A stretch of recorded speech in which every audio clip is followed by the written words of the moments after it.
today. It's a good Well, time to be into crypto, bro. hey, well, we're back for another watch along. We have LAFC and Seattle Sounders tonight. I got my good friend Nick Chastain, diehard LAFC fan, and the host of the Voice of Black and Gold. Nick, how we doing tonight? Feeling good, man. Feeling good. Excited. It's been a long break, feels like, right? The 2 weeks, whatever. And I'm excited to get it back on the road. Hoping the boys are going to have the momentum in their corner. We'll see what happens.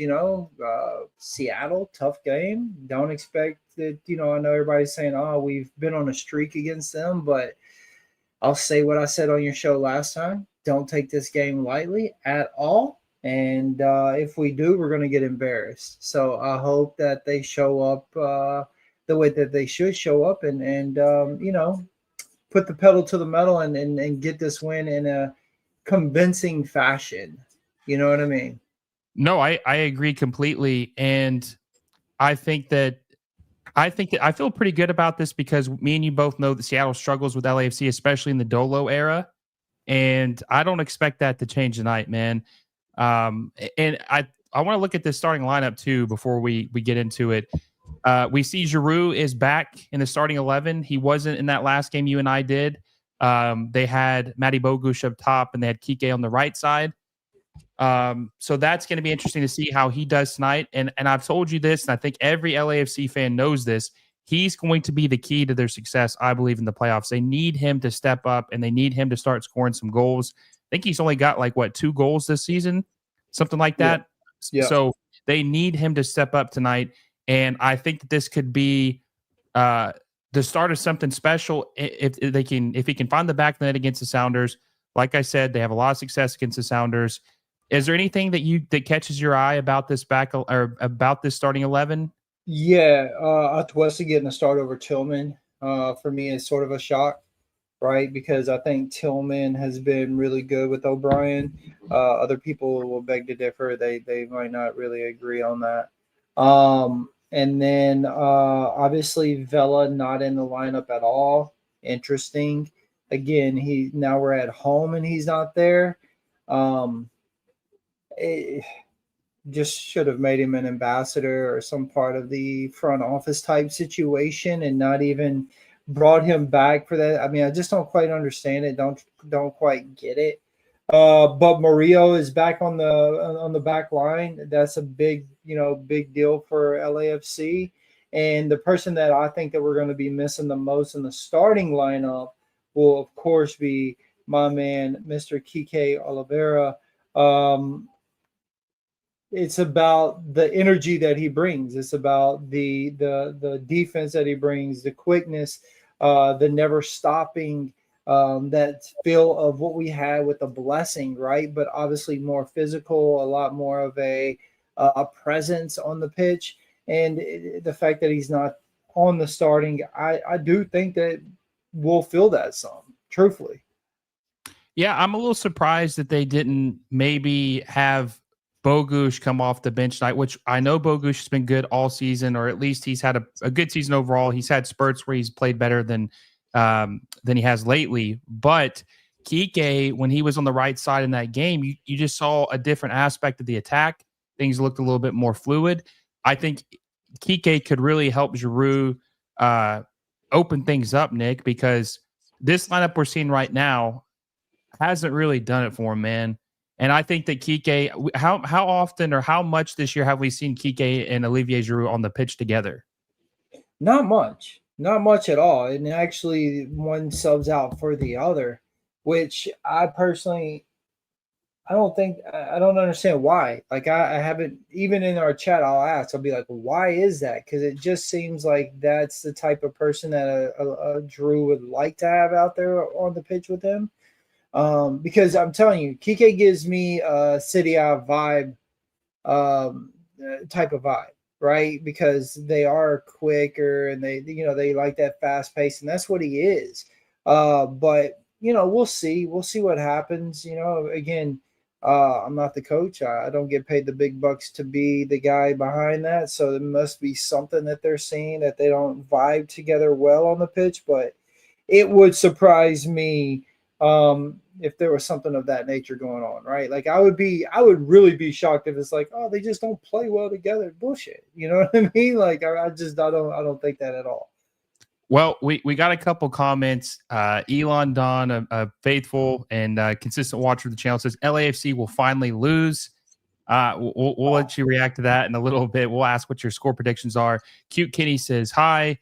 Agent Winner says he's got LAFC winning 3-1 over the Sounders. There it is. Matthew Garcia says LAFC will win and Dolo will choke in the conference final. Mr. says hi guys. He says LAFC will win 2-1. Mister. Hey, he's a loyal viewer of the show. Yeah, I like him. All Out Soccer says, did I call it or did I call it for the Red Bulls? Yeah, the Red Bulls, just talking about some other MLS news, the Red Bulls beat New York City FC today 2-0 and will advance the Eastern Conference final. And Nick, they look like they're going to be the team that's going to end up making it to MLS Cup. I think we're going to get an LA versus New York final like we did in baseball earlier this year or a couple of weeks ago. So that's going to be interesting to see what happens. Cringe says LA Galaxy versus New York Red Bulls in MLS final. My prediction. Yeah, I think that could happen. But before, I want to get Nick's opinion on what happened earlier. But before I do, if you haven't already, make sure you like the stream down below. Share with a friend. Me and Nick, all good vibes tonight. Trying to grow our audience as much as we can. Also, subscribe to the channel if you haven't already. We are 6 or 7 subscribers away from 4,700. I'm hoping that we can hit that number tonight. I think we will hit that number tonight. So subscribe if you haven't already and hit that little bell notification so you never miss a video. Yeah, but Nick, the Red Bulls beat New York City FC tonight, and the Eastern Conference is down bad, man. We got a lot of low seed guys or teams that are, in the final rounds of the playoffs. It feels like this is a Western Conference year where they're just going to absolutely cakewalk to the final and win it. Yeah, no, it does feel. I mean, I'm not gonna lie to you. I didn't catch the game. I had to catch the highlights of it. I've been sort of occupied with other things, other things going on. But yeah, I was definitely surprised to see that the Red Bulls overtook NYCFC for sure, right? And it wouldn't surprise me if they make it to the final. But I think who was it? All Out Soccer. I think he has it wrong. Carson will not be the one in their final with him. It's going to be LAFC. That's who it's going to be. Is what I'm hoping, right? This is we're talking about LAFC today. I see that we have a couple, or not a couple, quite a few of your fans that are some LAFC haters, and I can understand that. I mean, why not hate on us? Why not hate the black and gold? We do things pretty big, and it's the team to hate, and we are okay with that. But yeah, man, I really do believe that LAFC should be the one to make it into the final. I honestly do. Everybody has Carson going, Orlando versus Carson. I see what's happening here. I'm going to get ganged up on today, huh, guys? Your buddy Adam, your Galaxy buddy Adam will be here soon to defend you. Yeah, and Mister, he knows where we're going. See, look at that 2-1. I like Mister. He's the man. Cute Kenny says, hope MLS can succeed. Matthew Garcia says, I wouldn't say that. Red Bulls don't look like an easy team.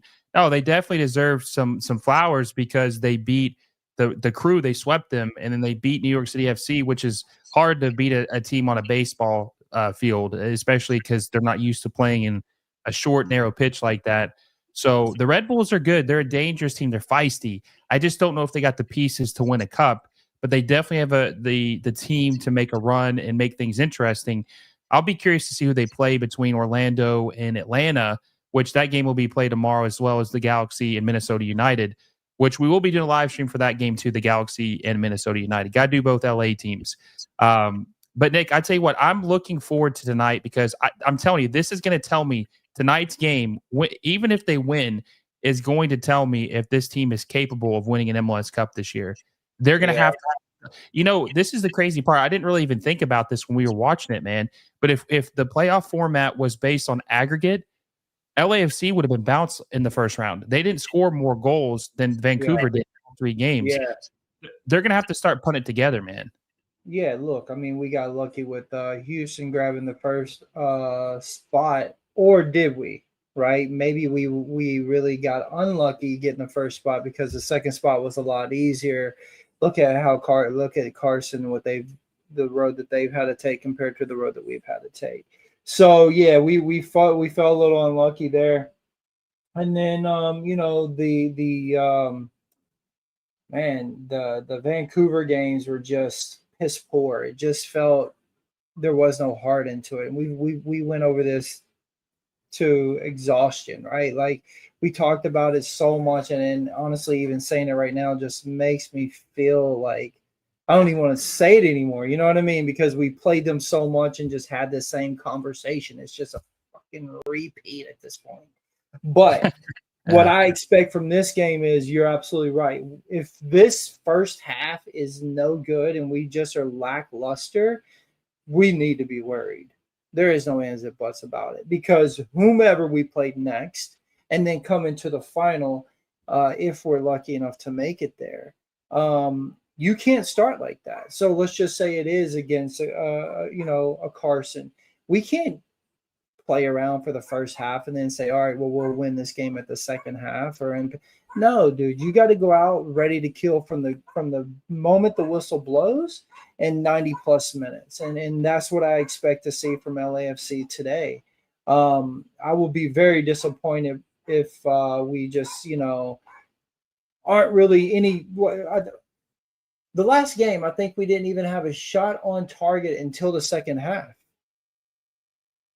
Yeah, I don't think you did. They really struggled. Matty Bogusz with a nice little run there. And I just saw the stats before the game had started. It said the last time the Sounders had beaten LAFC was May of 2021, which is crazy to think about. That's a long period to go winless. And I think all time they said that they had 13 wins, 5 losses, and like 8 draws against LAFC. This should be in the bag for LAFC. They just have the Sounders number. That's why we're going to know what this team's made of tonight. We really will, because if they come out flat, they're in trouble. Because here's the thing. I think some people, sorry to interrupt you, Will. I think some people will say, no, not the case, because LAFC has had the Sounders number. But you cannot discredit this Sounders team, right? Like, they are a great team. And so because we have played them well, people expect a certain expectation.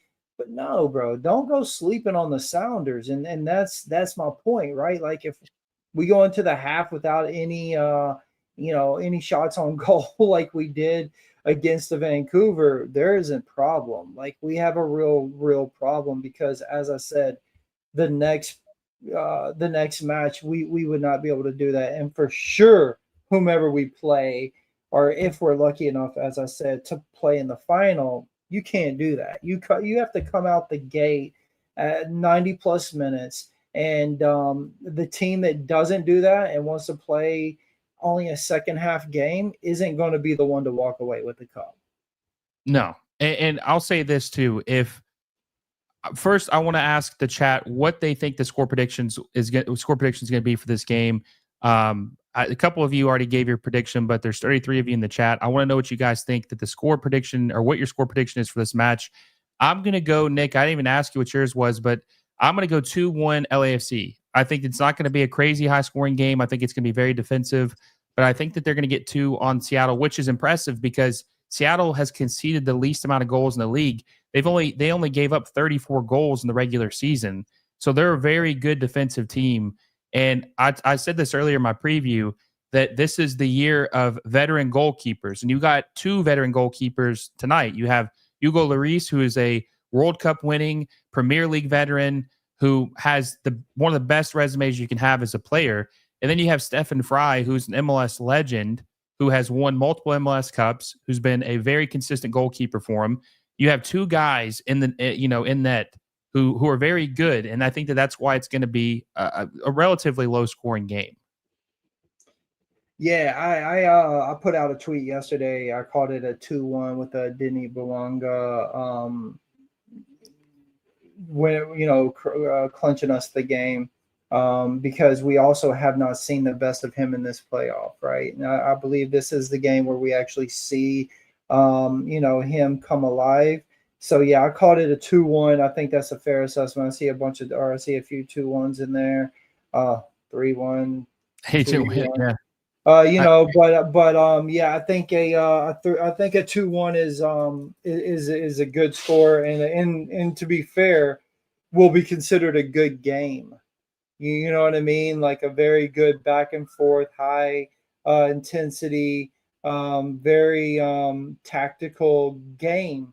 Not one that either can let the other team control the ball almost. So really trying to push forward and be the one to have the ball.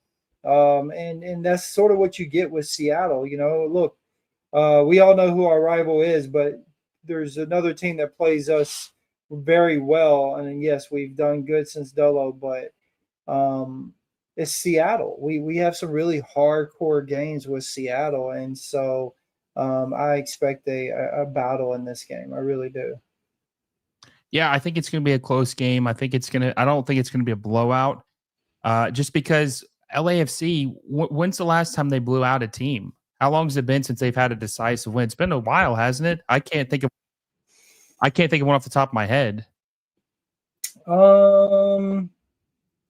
Well, I mean, I guess the first game we played against for the series was pretty good for us, right? Like we won that pretty 2-1. convincing. Yeah. I guess the San Jose game. That was a 3-1 against San Jose. Yeah. 3-0 against Kansas City. 3-1 against Kansas City again. 3-1. No, what was it? Yeah, so I mean, it's been, look, most of our games have been sort of close, to be honest. We had a 4-0 against Colorado.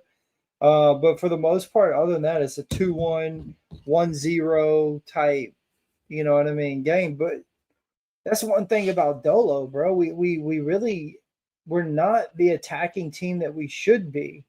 We like to let them have the ball, and then we like these counterattack type situations where, the Bob Bradley ball was more of put it down their throats and make them choke on it. We like to almost sit back and then say, okay, now we got you out of your position. And when you do see LAFC start to press, that's when we really have these high scoring games for ourselves. I'll go back to a Crew game when we got our asses whooped, right? Like we got stomped because we let them have the ball so much. But in the mid of that, after the first half, when we came out on the second half, we really put it at them. And the Crew was like, yo, what happened? We actually get some point back, a goal back. And then all of a sudden we sit back again like, okay. And it's in our chat and everything, we were almost like, what are we doing? Like, why would we even let that happen, So I prefer the LAFC that actually pushes forward instead of this sitting back. And like right now, like we're really in theirs. Look, I mean, we're pressing high right now. That's Giroud pressing high right there, and this is what you want to see from LAFC. Yeah, Bogusz is catching my eye so far through the first, almost 10 minutes of the game. He's being very lively, active on ball. Denny Bwanga kind of made a weird run right there where he went left instead of going towards goal. I think he could have had a chance there. Denny Bwanga, man, he's got to wake up. He's got to start doing something. He's only got one goal in the playoffs, and it was a PK, right? I think that's what we said last time. He's got to play better, Nick. He's got to play better. Giroud, though. Did you see that defense right there by Giroud? Let's go. High up in their box. Let's go. The old man showing some heart. This is what he does, though, bro. This is what he does, What time do you have on your game? 8:05, 8:06. What do you got? Okay, 8:12. Oh man, how the hell are you so far ahead of me? Well, I don't know, but if you look at the FOTMob, it says that it's 8:45, so they're like 20, 30 seconds ahead of us. Oh, how did that happen? I don't know. I'm at 8:28 now. Yeah, I'm at 8:35. Okay, so now we're more caught up. I'm not sure how that happened. Cute Kenny says, even though I don't like either teams, I would enjoy the game. He says he'll enjoy the game. Yeah, I mean, this is two very good teams, good quality teams that always play pretty tough against each other, even if the scoreline doesn't normally always show it. The closest game this season between the two, Nick, was at LAFC, 2-1 win. I want to say it was back this summer when they won when LAFC had won 2-1. So that's why I think that's kind of like where I got my scoreline from, thinking it's going to replicate with that. Are you surprised that Dolo's really rolling with this 5-man back line? It's like it's more like a 3, and then they fall back. They play the wing, and it's actually worked well with us. Because I like how Palencia comes high like that. Personally, I prefer him on the back, but with Murillo back, you're not going to have that. And then that's where Kike has really been excelling at, right? And we put Hollingshead there, and look, Hollingshead has been good for us, but since he's got hurt, it has not been the same Hollingshead, right? It just has not. So I prefer to have a compost right there, Palencia and a compost. I feel like it gives us the speed that we need, but they put one young, as I like to call Palencia, bulldog. The guy that will go up there and take the lumps for the team, and then you have the veteran guy trying to be, play smart and whatever on the other side, and all of it works well. But I prefer to have the speed there. And you've seen on the last, 3 games, Hollingshead really getting tired by like the 55th, 60th minute. And it just looks like he starts playing a little sloppy because it's a lot of running on him. You know what I mean? No, for sure. I agree. Are you surprised a little bit that Marlon's not starting tonight? No, I'm not. I'm not surprised at that at all. I think with Murillo coming, you had to start Murillo, right? Murillo has been an excellent player before he got hurt. But is this a big game for him to be coming back in and getting his start back after being hurt? It is. Like we're going to call a spade a spade. It for sure is. You know what I mean? But Marlon to come in, he'll come in. I believe around the 60th something minute, because Murillo will have to take a break because again, this is going to be his first real game, high intensity back, and what a game to be in, semi-conference playoff. The adrenaline is going to be going, and you're really going to find out where you are fitness wise. Right, like you're gonna really figure it out. And I agree. I mean, this is gonna be an intense game. You're gonna, like you said, he's gonna be tested tonight. Now, Timothy Park, he mentioned something interesting that you and I talked about before the show started up. He says, "Does Vela get in the game tonight?" Vela's not even on the bench. he didn't even make the bench tonight. He will not. He's not available for play. I told Nick before the show started that I don't think we're going to see him at all really this year. They really don't need him, honestly, because if you're going to bring someone off the bench, Nick, you're bringing on Kike Oliveira, Kai Kamara. You're not bringing on Carlos Vela when he's still probably not fit. But I am surprised he's not on the bench. I will say I am a little surprised. He made, what was he on the bench the first game of the playoffs, I think? He literally played 10 minutes. 10 minutes, bro. And that was the playoff game, right? The first one? And to your point, it's very true. You're going to bring in, a Kai. You're going to bring in a Martinez. You're going to bring in Kike and probably Marlon. That's probably going to be your 4 subs. And, where does Vela fit? So, as Will said, we spoke about this a little bit. I'm very disappointed in it. No one thought that Vela was going to be a 60, 65, 70-minute player. Hell, we knew he for sure wasn't going to be a 90-minute player. But why bring him in? Why bring him in at all? You know what I mean? Like at this point, it's one of those things where, because, again, this is going to be a broken record for some of the people that's watched the show with us before, but it was all because they didn't get the Griezmann thing done, and so you had to make one of these signings work, and Vela was the one that could work, but did it? Did it really work? Because 10 minutes for all that work that you've done to get him to sign, it just doesn't feel like a good fit, right? It doesn't feel like that's what he should have done. Maybe, okay, when Giorgio Chiellini left, they left him on as like this ambassador to bring in these young, talented kids and this and that. Well, if they're trying to get Vela to make the deal happen for the Griezmann, because now we have the Giroud and we have the Hugo, and you want to say, hey, Vela's still here, well, make him some type of ambassador, make him some type of part of the front office. Why put him on the roster and take up a spot? It doesn't make any sense, right? So highly disappointed not seeing him on the bench. I was very disappointed when he didn't travel to Vancouver. And I said that on your show. I said that. I made sure I said that because, look, man, one thing about us, right? And you know how we do it on my show, The Voice of the Black and Gold. We're going to speak the truth all the time, regardless if it pisses people off or not. I'm a true fan of this sport, as you are, and we want to see the best of the best be out there. And if you're coming in just to get that little bit of a paycheck and you don't really want to participate, then why do it at all?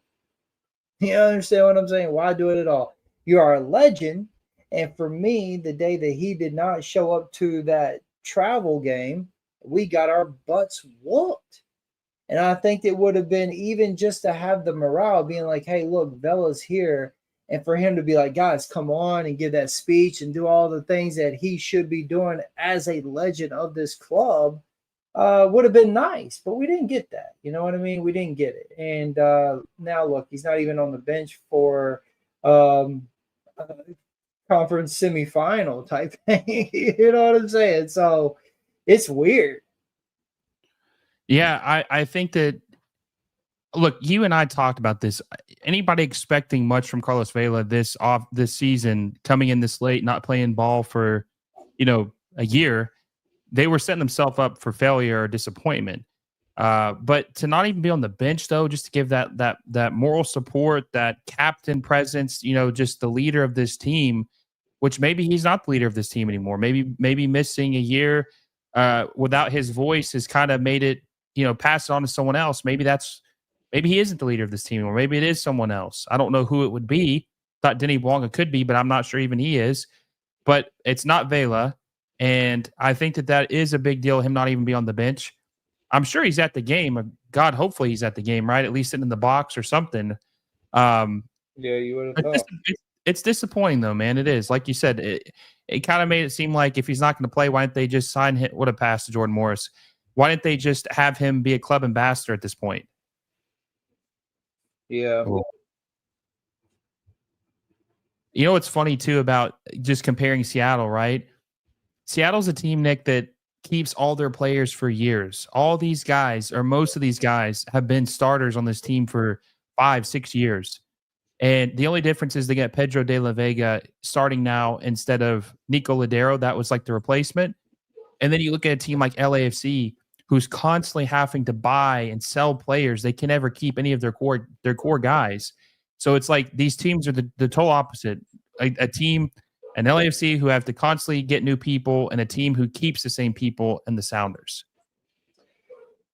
Yeah, it's been a lot harder for LAFC to keep them after certain years because the guys want these bigger paychecks. And look, I'm not gonna down LAFC on it because they constantly are trying to do their best to bring in top talent. It's more of a MLS thing, and that's the truth, right? I'm not making excuses for it at all. It's more of an it's more of a MLS thing than it is a LAFC thing. Oh, Giroud down with a sore knee right there. But hopefully, we've talked about this. Hopefully that type of stuff is going to change within the years to come. We know big changes are coming in 2026. So we're hoping that the price tags of stuff is going to also change. I mean, it seems to be what should happen. It seems to be the direction that MLS is going to go, especially if they are changing the schedule. They're probably most likely going to up the price and let people, be able to get those contracts that they want. And that's the way that MLS will compete. And so I'm hopeful. You're hopeful. We've talked about it also to exhaustion, but that's what we want for this league, man. We want these. No, look, we want all teams to be stacked like a Miami, like how LAFC was with Gareth Bell and Giorgio Chiellini. We want that stuff, bro, because that's what people want to see.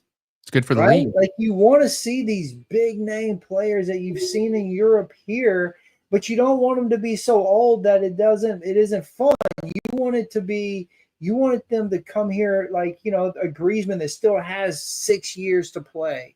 You know what I'm saying? Like imagine that, man. When we get that's a huge signing. And he still could be playing in Europe for any team that he wanted to. You know what I'm saying? And so that's what your hope is, and that's what it should be for this league. And I think there's teams that have pushed that narrative, and Miami has pushed it the most the last year. But I think I think we did a good job before Miami pushing it, and I love seeing what's going on with it. I'm just hopeful that Don Garber lets that type of situation happen. I agree. Guys, if you haven't already, make sure you like the stream down below. It helps us out. Share with a friend. Me and Nick are trying to grow our audience as much as we can tonight and enjoy this game and see what happens and who advances the Western Conference. Also, subscribe to the channel if you haven't already. We're 8 subscribers away from 4,700. Our goal is to hit 5,000 by MLS Cup final day. I know we're going to hit it with your help. So subscribe to the channel if you haven't already and hit that little bell notification so you never miss any of the live streams. But Nick, as far as spending, I like what Jorge Mas said yesterday. Essentially, I'm paraphrasing, but he said that there will be no budget limitations for Inter Miami. They will spend whatever they have to spend to win and compete, which is what you want to hear, right? Especially when they're going to be playing in the Champions League in 2025. They're going to be playing in the FIFA Club World Cup as well as Seattle Sounders. That's what you want to hear, man. And LAFC would be saying the same thing if we had the owner or John Thorrington talking. They would say there are no financial limitations with this team, that they will do whatever it takes and spend whatever it takes to win. And, you brought up a point about Olivier Giroud. If there were no limitations, this team would be completely different. They'd have even some of the players that they've had to sell would still be here. But they've sadly had to move on because they just can't keep everybody that they'd like to keep. That's And, right. I'll be curious to see what happens. Something's going to happen this winter. Something's going to happen. I just don't know what extreme. It could be small. It could be big. It could be somewhere in the middle. Something's going to change in MLS this winter. And hopefully to God, it's something pretty decently sized. So that way things can really start to change. Yeah, no, I agree 100%, man. I think, hearing that from the Miami front office, that's what you want from your front office. That's what you want, and people get angry, like, look, I'm an LAFC fan, but people get angry about it. And I'm like, why are you mad about it, bro? Because it should make John Thorrington in our front office say, well, hell no, we're not going to let that happen. We're also going to push like that. It should make the front office of NYCFC say, hell no, we're going to push for that. You understand? Cincinnati. Like, those are the types of comments that put you, like, okay, they're already setting the standard of what we have to do for next year. Guys, y'all better, there is no break this off season. Get to it and find me superstars that we can bring. Find me big names that is ready to leave where they are and come here to America. Like, that's what we're looking for. And I think there's teams that are going to surprise us. I think there's teams that are out there that are saying, no, we're not just going to let Miami's in that, LAFC and any California team do that, right? Because they also want to be in the running. What was it? I think Cincinnati just made a really good signing.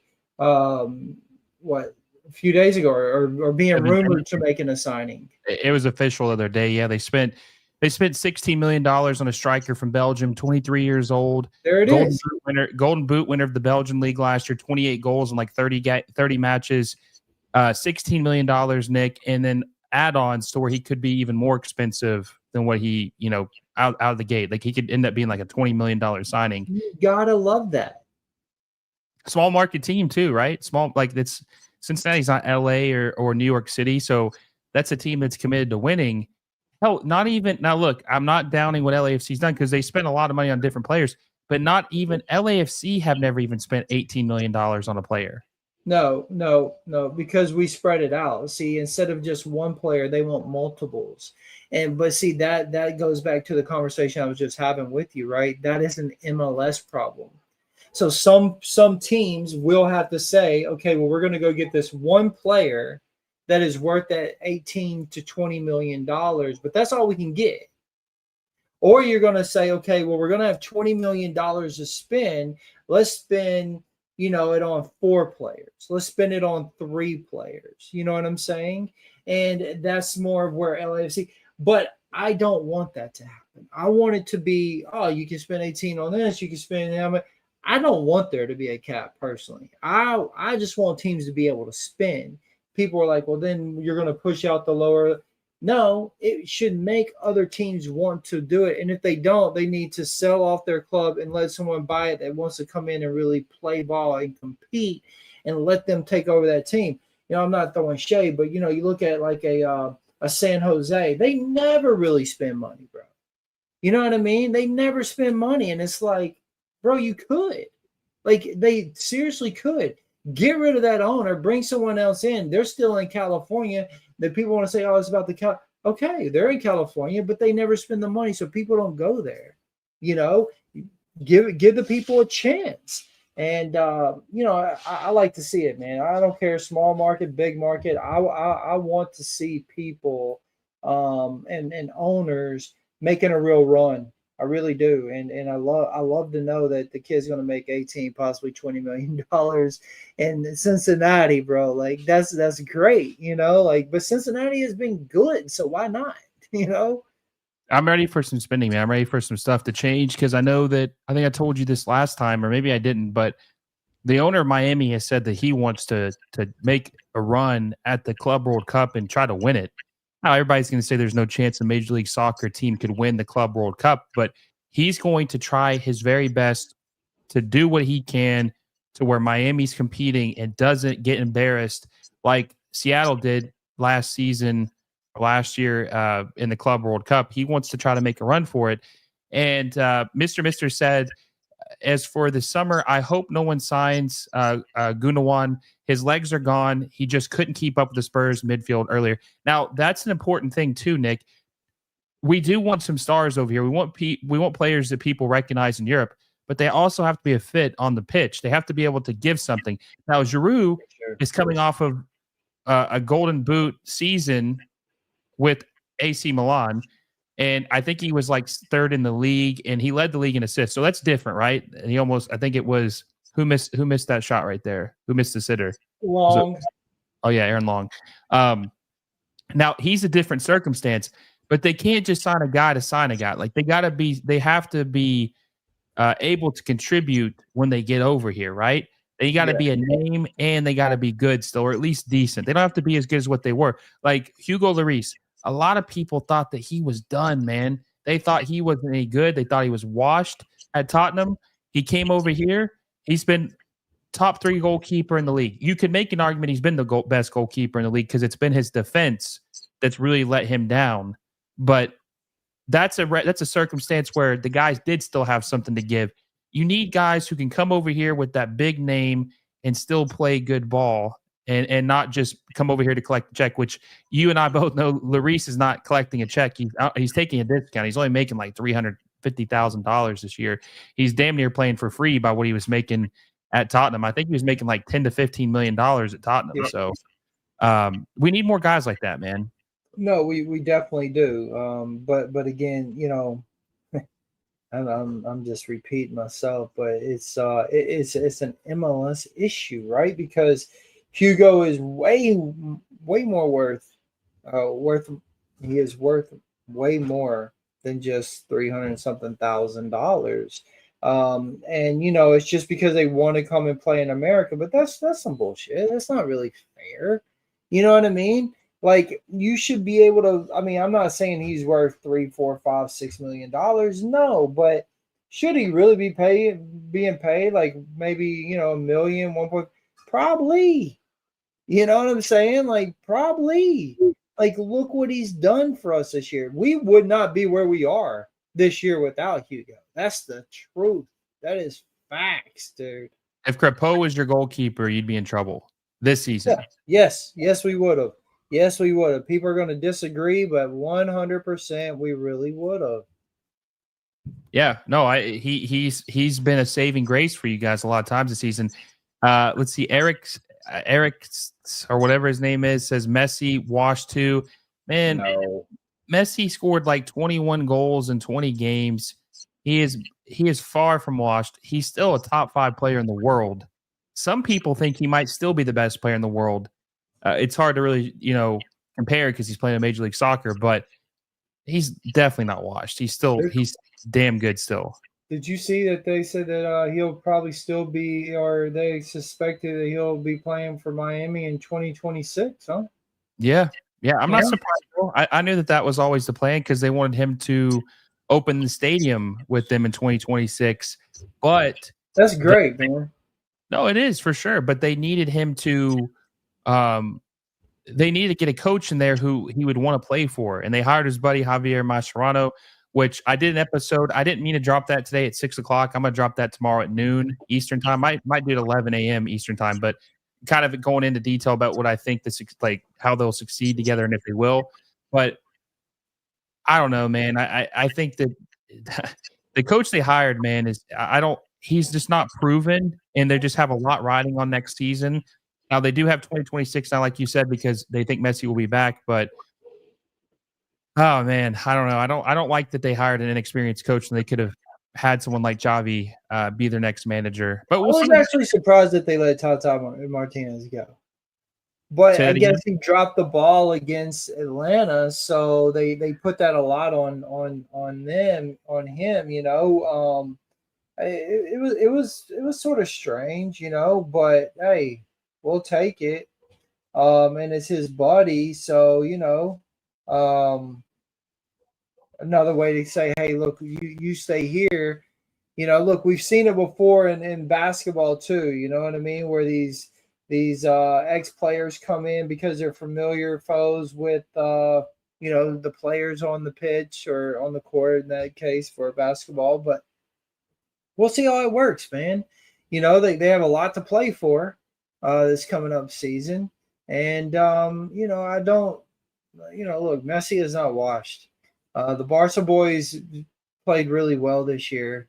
And, I see some comments about it. And, I would say that I disagree on most of it. It's a lot for them to get used to on the travels and stuff like this. But they played well this year. They really did. And anyone that says that they didn't, maybe I just don't watch it through the same lens. But,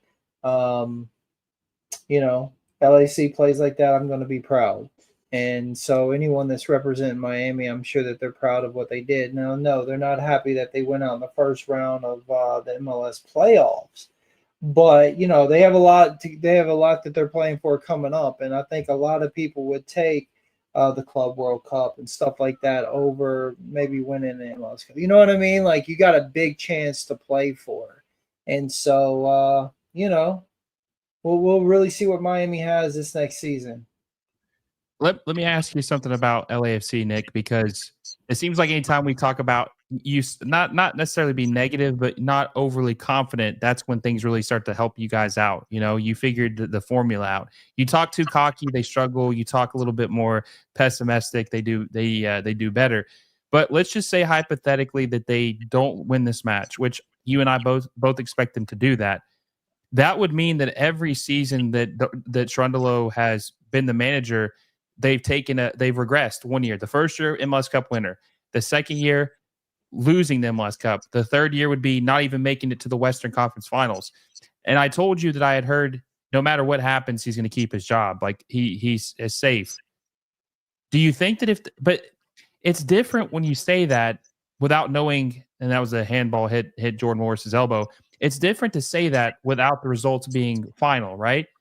Man, I mean, you got a better finger on the pulse than I do about LAFC fans, but if they were to lose this game tonight, considering that the Seattle Sounders have never beat him before, this would be the first win for them in the playoffs to send them home early. I just feel like the heat's going to be cranked up, man. Oh, I mean, bro, come on. You must want me to say everything I say in our back channels because you know where I am on this, right? Like, no, that day that you told me that, if I'm not mistaken, I told you I don't even want to talk to you for the rest of the day. You know what I mean? Like, I don't want to hear it.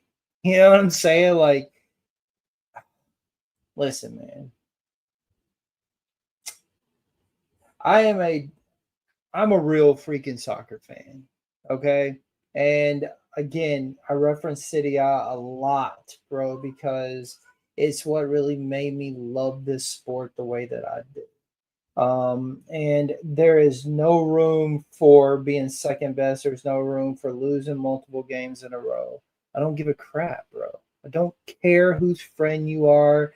It doesn't matter to me. If you lose 5 games, your head should be on the chopping block. If you make it to the playoffs 6 times in a row and you only win 2, you should be on the chopping block. So, yes, if we lose this game, Dolo should be on the chopping block. And anyone that says that he shouldn't because we won the Open Cup and we made it to the 2 other finals, we didn't win them, right? So this is 7 finals. We won 3 out of the 7. That's upside down. That's not okay for me. Now we go in here, we win, then it becomes a little bit more, right? 4-4. Okay, then you can say, okay, well, look what he's done. But you know, until LAFC, I have players that I like, right? Like I'm a huge Griezmann fan, I'm a huge Dybala fan, and I will watch them wherever they go. But I am not with LAFC any player or any coach or any person over the badge, if that makes any sense, right? So, you know, players and coaching staff they're going to come and go, and that's something that we got to be understanding and okay with. You know, you look at Roma, they're on their 3rd coach this year. Crazy. Okay? 3rd coach this year. And that truthfully is how it's supposed to be. If you cannot step up to the plate and make it happen, then what are we doing? Second best is not good enough, bro. You know, we can, like I said, you can make it to all the finals you want. But if you don't walk away with the cup, who gives a shit? You know what I'm saying? Like, who cares? Okay, yeah, we made it to the final. Woo! You know, but you don't win, and we're supposed to celebrate that? We don't get the trophy. We don't get the parade. We don't get another star over our kit. What are we talking about here? You know, and so no, man, I'm not one of them. I'm not one of them at all that says, oh man, it's okay. Like, look what we've accomplished in our 7. Yeah, it's cool. Great. But I want to win. And I am a greedy son of a bitch. And I want to win them all. You understand? Like I do. I want to win them all. If part of me is jealous that we're not in the Club World Cup, of course. Do I like it that it's Miami? I like that they're going what they're doing and things that they're doing, but I want it to be us. And if we don't have that mentality, then what are we doing?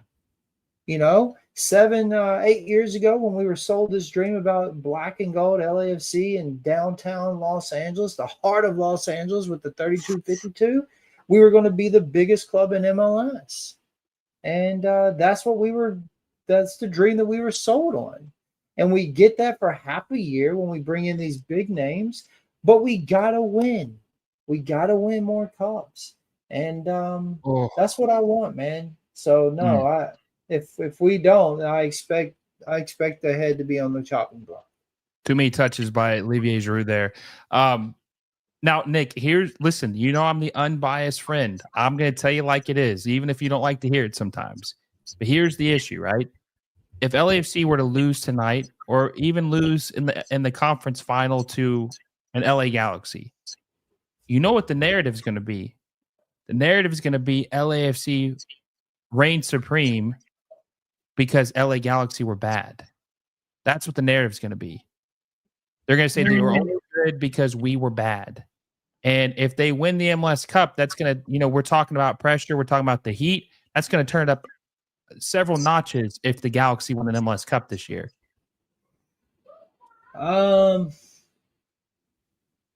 don't necessarily know if I see it that way. You know what I mean? And I'm not going to sit here and bash what Carson's done because, look, man, those 3 of those players were going to come to LAFC and things didn't work out. And when a certain someone went over there, he took them. He went after them and said, well, look, I can bring you to this part of California. Look, it is what it is. It's just part of the game, and Kuntz has done a good job, and I'm not going to down it. I don't like the fact that he was in our front office and with the intel of who we were going after, and he tried to take them and did take them and put it over there. But that's life. You understand what I'm saying? Like, we going to bitch about spilt milk? You can't do it. You know what I'm saying? Like, it is what it is. We didn't make it happen. He said, hey, I know who they're going for. We'll make it happen, and did. Okay. But they've had plenty of years to get their shit together, and they didn't. And so eventually they're going to make good runs, and so what? Every time they do, it's because LAFC is not. No, that's I don't believe that at all, right? Like, no one really goes after players like we do right now, except for a Miami. Like, we go after when there's a big name player mentioned, it's between LAFC or Miami right now. You know what I mean? Like, and so that's just the narrative that we've built around ourselves. But again, it's all about the yellow card. It's all about the narrative of where the money is going, right? The 18 million player for one player to us bringing in multiples. And John or JT has done a great job for LAFC. And Kuntz is trying to mimic that, and he's done good. And so we'll see what happens, man. But I don't think that will be the narrative at all. And anyone that says that it is, maybe they're favoring that team, and that's okay. I get it. Well, you're gonna bat for your team. Earlier, I seen one of the guys. He's like, "Oh, I've been a Carson fan for how many ever years, so he has to go for him." And I get that. I get that mentality.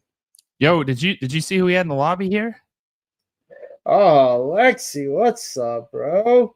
He said we should have had him come and join. I know. I didn't even catch his comment. He says, while BMO Stadium gets plenty of love, what would you change about it? What would I change about it? Maybe that the fact that they don't have freaking concerts the day before the big. I mean, the pitch was not looking the best, bro. They just had a concert before this game, and it's just, oh man. I actually like BMO Stadium a lot. I guess they could have added more seats and stuff like that, but I like BMO Stadium a lot, man. I think, again, this is going to sound like I'm being a homer, and I know it is, but a lot of people have took the playbook from BMO Stadium, right? You look at You look at Austin. Austin sort of took the playbook. You look at Nashville. They sort of took the playbook. A lot of people wanted to do the supporter section the way that we did, right on the pitch, the way that we are, and I think it's great for the game. So there isn't much I would change about it. I'm interested to see what he would change about it. Yeah, I'd be curious to see. I'm gonna text him and see if he's still in the chat or still watching. Mr. Krabs says Alexi Lawless himself. Hey, he's a good friend of mine. He's a good friend of the show. He's very supportive of the little Great guys. guy. Very genuine person. I know some of you guys give him a hard time and maybe for some of his takes, but he's a good dude. He's always been good to me, so I'll always go to bat for him, and proudly say that he's my friend. Me too, man. We were lucky enough to have him on VOBG a year or so ago, and you're talking about just a dude that will talk this beautiful game that we love so much and really give you his time, and genuine about it, not someone that just tries to come in and blow you off and stuff like that. It was a great conversation with him, and I was very thankful that he came on and yeah, I'm a fan of his, dude. I like what he does. I know people, want to try to come after him a lot, but dude, the guy is a stand up dude, and is there for other shows like yours, Will, or like mine that might not get all the press or whatever, but still is, he's like, yeah, I can do that. Why not? You know what I mean? And that speaks volumes to how he is, bro. Stands up for the little guy, man. That's Yeah, that's yeah. that's what I love about him. Let's see. Why did I think y'all were talking about Toronto FC Stadium? Yeah, that's called BMO Stadium. I think, and this is called BMO Field. They're both got this. They both have the BMO naming rights. And it's funny because Montreal and Toronto also have the BMO shirt sponsor. So BMO, Bank of Montreal, they're taking over Major League Soccer. They're everywhere. It is kind of weird to have the Bank of Montreal have the naming rights to LAFC field, man, or stadium. That is kind of weird when you think about it, that they didn't have someone even more local. I mean, all the businesses in California and in LA, that they didn't have someone that could locally sponsor it. But I mean, hey, man, it's all about the money. Whoever is willing to offer you the most is going to get the rights, right? That's right. I liked it when we had Bank of California, um, the bank, but it is what it is. I too was surprised that we did a stadium that there was already a name for. I'm not gonna lie to you, so I agree with that comment a minute ago. Just like Flex on the shirts, I'm representing the YouTube right now. I liked it when we had YouTube across ours, like Will's on YouTube right now. We're doing this show on YouTube. I thought that was freaking awesome. And then we get Flex, and I'm like, wow, what are we doing? But it is what it is. You got to go with who's giving you that money because you want to Hey, bring by in. the way, Alexi texts me, says, I'm watching, listening, and you are entertaining me this evening. So it is him. That was, in fact, Alexi Lawless dropping by in the chat. And I told him, I told him I appreciate him for stopping by, and I told him he's more than welcome to join us if he wants to. Oh man, I wish he would come on because I'm interested to know what he would change. Because listen, if anyone's going to know, it's going to be someone as his caliber, right? That's an announcer at some of these games that has been there for play-by-play calls on certain things. And, I'm wondering what he would change about BMO Stadium. Yeah, man, 0-0. I've never been to the stadium. Obviously, I've never been to I've been to Vegas, but that's the furthest west I've been. Is there, I mean, it's LA, right? This is downtown. Is there Yeah. anything that they could change about the flow of traffic to help people Oh, get to the stadium? Because if you notice, man, every time we do a live stream, we watch these games, half the stadium's still empty and they have to well, come in late. okay. So that's just LA in general. It takes a while to get there. And, yes. To Lexi's point, on college game days when it's also God damn, come on, Nick. My mind just went blank. Because they USC. play. Yes, when they play right there, the parking is an absolute disaster. I mean, absolute disaster. So, I guess anything that they probably could have changed it not being so close to UFC or, um, but yeah, because a lot of people will be complaining about that. So they'll take the rail in, but still, it's the parking is just an absolute like no good, bro. Just no good. I might give Alexia a chance. Yeah, Mo, what's up, Mo? Mo, I'm telling you, man, if you talk to Lexi one on one, you would You feel would love really the good guy. about it, man. Yeah, you Yeah, will. You love the guy. he's a good He's a dude. straight up dude, man. Listen, you got to appreciate guys that are straight up. You know what I'm saying? Yeah, I mean, and We're like I just said, big up in everybody. Alexia at this point. It's like he needs to we're just big upping him right now. I know he's not used to because everybody's always trying to attack him, but yeah, I mean, even if you don't agree with his takes, I mean, he's still a good dude. I mean, Nil I'm nil. sure. Yeah, this has been a very lackluster first half, but like that's what we thought was going to happen, man. I didn't think this game was going to be a blowout. I knew it was going to be an ugly game, but here's the thing, Nick. This is kind of my concern for LAFC.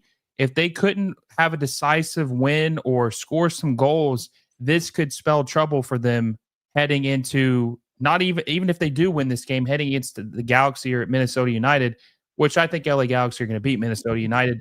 Because here's the problem: the Galaxy are probably the best team in the league, equal with Miami or tied with Miami for scoring goals. They can just pour it on you. If the LAFC have to get into a scoring match with the Galaxy, they're in trouble. If this is what we've seen in this game and what we've seen against the Whitecaps, they're going to have to start scoring some goals, man. Denny Bouanga is going to have to step it up. Yeah, I don't really agree with that at all. I think we called this to be a 2-1, right? We no, you can. I know you're smirking because you think it's because I'm going against your take on Carson. I know you know what you're thinking over here, Will. But we called it right. We said that it was going to be a 2-1, right? Now we have 4 shots total. They have 3. They have 1 on target. We have 0. There is where the problem is. Not it wasn't on target. But if you remember at the very beginning, I said this was going to be a very back and forth. It was the ball possession is 56-44. It isn't like it was overturned on against Vancouver last time. Remember, Vancouver just absolutely held the ball, and we just completely sit back at one point. I think we only had like 25% on the first half or something on the very last game. So we're seeing them a lot more back and forth. We said it was going to be a technical game where they were going to be a lot more physical. That's what we've seen on this. Both teams are trying to press forward, but defense is really being played. And so it's what we said was going to happen. It really is what we called from the beginning. You're not letting them control the ball, and yet you're trying to do what you can do. My problem is the no shot on goal is where I'm going to be concerned at. But again, we have 4 shots at goal. They have 3 with 1 on target, and us not have 1 on target. So I'm okay with us having more shots at the goal. I just want 1 to be on target, and we need to get it in. I still have my 2-1. Denis wakes up and walks away with this, pushes us through to get by on against Seattle. But yeah, we called this, and I think what people don't understand is we have a really good defensive team, though. And so it is harder for teams to score on us. And we've shown that. As I was reading the scores on it earlier, it's 2-1s and 1s, 2s, and 0s. You know what I mean? Like, we really don't let people run it up on us. There's only been one team that ran it up on us, and that was Columbus Crew. Yeah, I just think that's concerning. Giroux is not really doing as much as I'd like him to do. Like you said, and like the chat said, only 1 shot on target in the whole match, and it's it's the Seattle Sounders. All like this game is just an ugly game from top to bottom. Most of the defenders are the ones that are grading high because they obviously hasn't been a goal conceded. Jesus Murillo is the highest rated player in the match, 7.5. It's just an ugly game, man. And this is, like I said, this is my concern. I don't think the LAFC are good at winning ugly games. I think the Sounders, that's their specialty. They're good at winning these ugly games, man. Like 0-0, they're gonna have to. I don't know if it changes in the elimination round or single elimination round. I want to say that you do get extra time, but maybe it does go straight to PKs after the full time. The chat can let me know. But if they do go to PKs or something, I think that would be a bad sign. It just feels like LAFC are limping right now, Nick. They're just not playing well. Like this first half was not a pretty first half in general, but we just didn't see much. And I think that they have to get Kike Oliveira on the pitch in the second half, like right off the rip. He needs to be on the pitch after halftime. Yeah. I mean, listen, it's no secret. I like an aggressive forward foot team, but I'm really not hating it as much as you're making it out to be, bro. I got to be honest with you. I'm really not. 87% against 87% passing accuracy, 24. I mean, like I'm not really hating it as much as I see that you are. Again, I don't think that you want to push too hard that you get yourself out of position and let them punish you for that. And so, when I look at the stuff, it doesn't make. I'm not really like that concerned. We'll see what happens after the fact. We'll see what happens after the fact. But our accurate passes are really freaking good right now. We've had one corner, they've had 0. Block shots, we've had 2. They've had 1. I don't feel negative about really any of it. It's just not the game that we want to see because it's 0-0. We want to see scores. We want to see bangers for goals. But again, you're playing the Sounders. You're playing a veteran team that could punish you at any minute, man. Any minute they could punish you.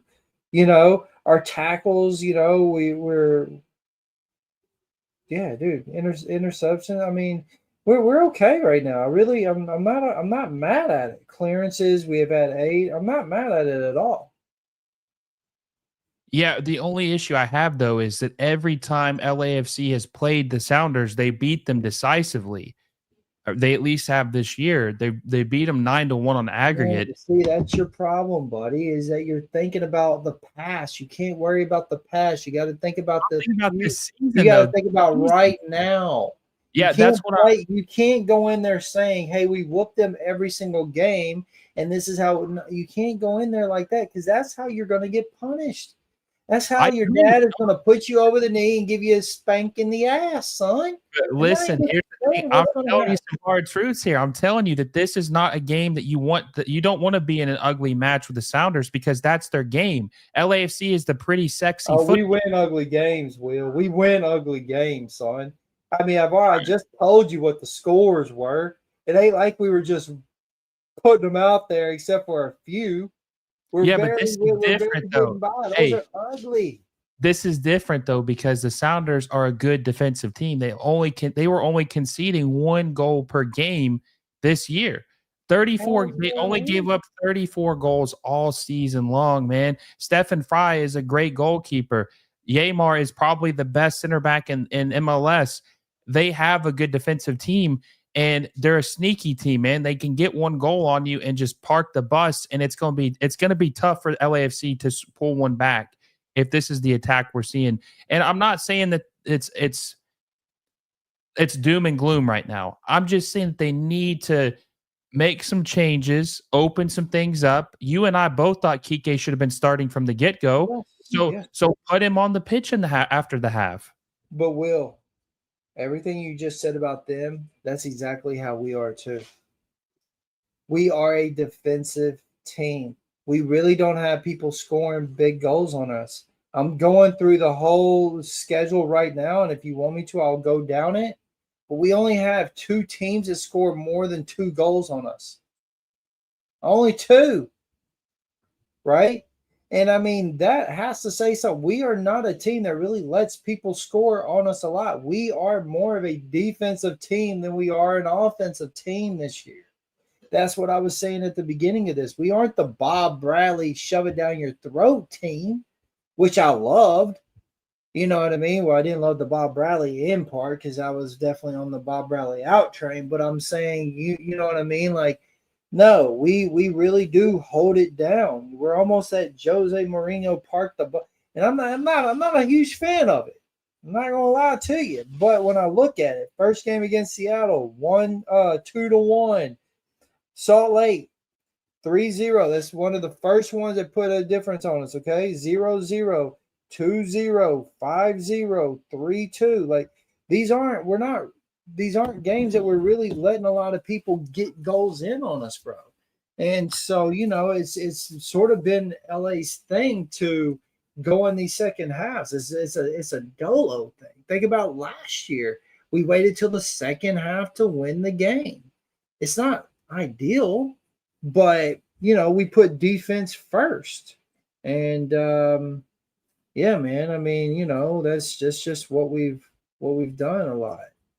Well, let's ask the chat. What's your confidence score of LAFC winning this match at the half after the first, 45 minutes? What's your confidence score 1 through 10 on if LAFC will beat the Sounders in this elimination game in the MLS Cup playoffs? 1 through 10.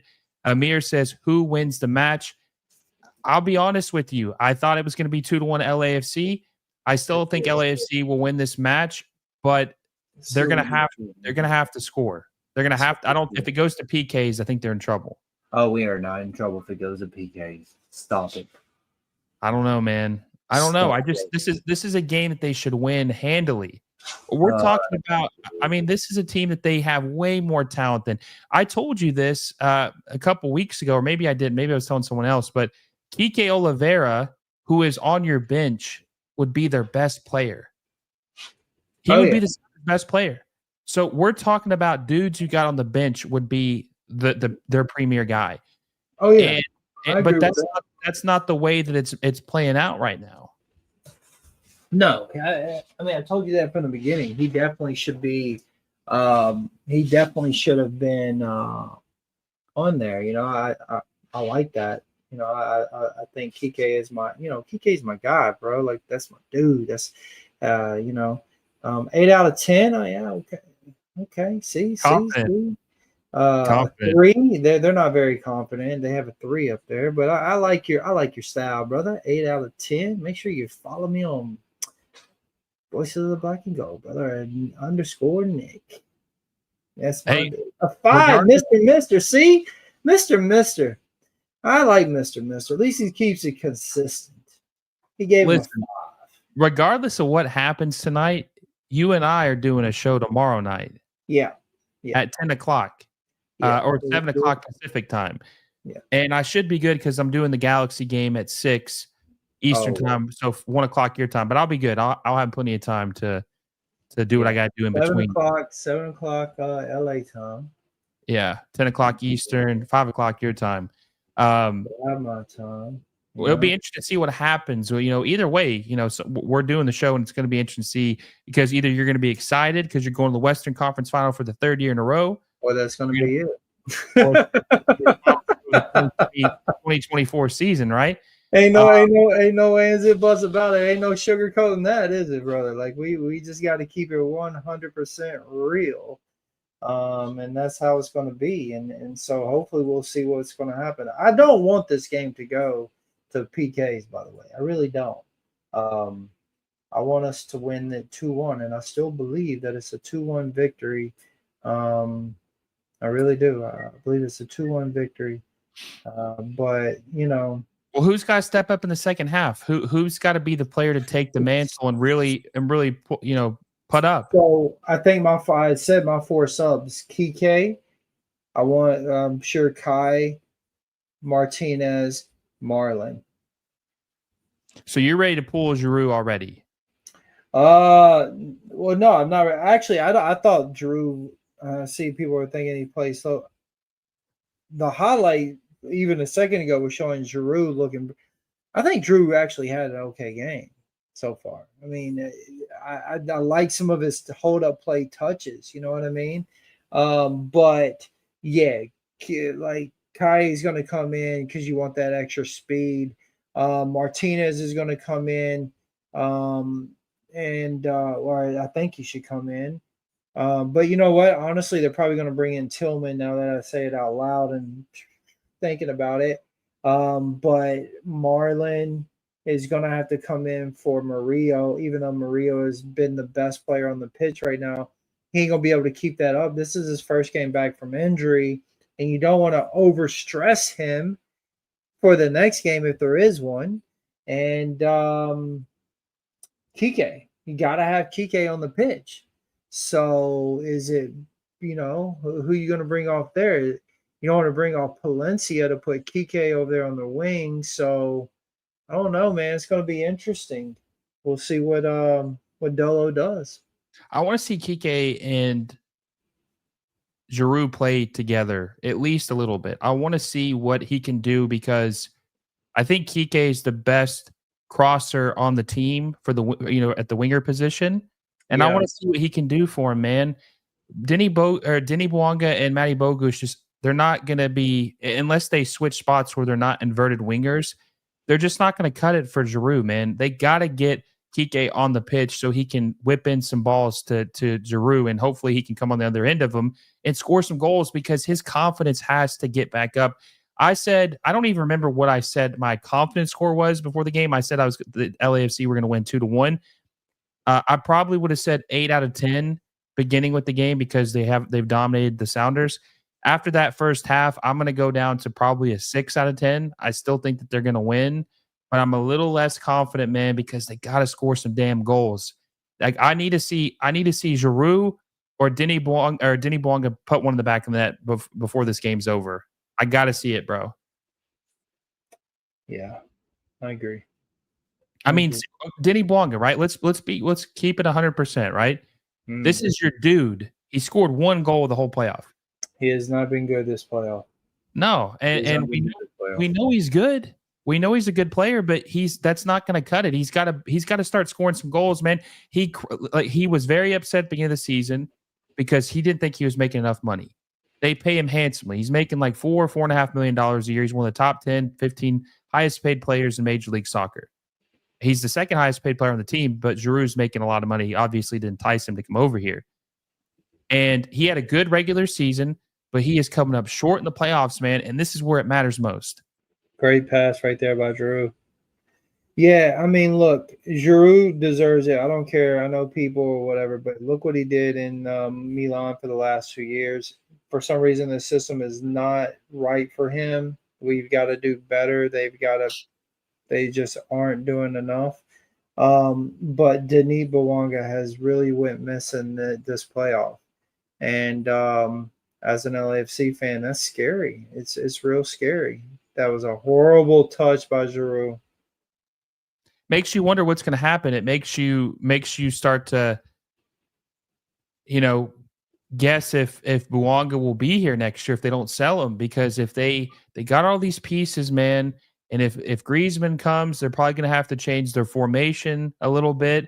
Maybe they don't really need Bouanga on the wing. Kike is one of these guys where he can play in a 4-2-3-1 on the right side, more as an attacking midfielder than a winger. But Denny Bouanga is a straight up forward. He is a winger. He scores goals. Makes you wonder if they get Griezmann, if they do make some adjustments and try to change formations a little bit, because like you said, and I've said, this formation isn't really cutting it for him. And if they lose in this game, which I don't think they're going to, it says right now that the probability, the statistics or the chances of them winning is 39%. It was 50% at the kickoff. But does it say draw? How the hell can it be a draw? They'd go to extra time. I don't know how it could. I don't even know why that's even an option for the statistics of what the result's going to be. But either way, I think that they're going to have to do some changes, even if they are able to get to the final this year, to really make this whole thing work, man. When Griezmann comes in here, and you told me this 100 times, and so is Mo, our good friend. Mo's a huge fan of the French national team. Griezmann's not French. say what? Mo's French. Yeah, exactly. But he's a huge fan of the team too, right? Yeah, of course. He's French. You'd be surprised how some people don't like their native country. My point is that he knows, though, is what I was getting at. Yeah. But either way, Griezmann's not playing on the wing. He's going to play underneath as more of a 10 or a second striker. Yep. That LAFC doesn't play like that right now. There is no second striker. There is no winger. There is no number 10 on this team. They don't play that formation. So they're going to have to change something if he comes. Heavy touch or just a little I honestly believe that you will see a way different looking LAFC team again next year. I do too. Ooh, that's a rough challenge. Oh, come on. That was a foul, I think, on Matty Bogusz.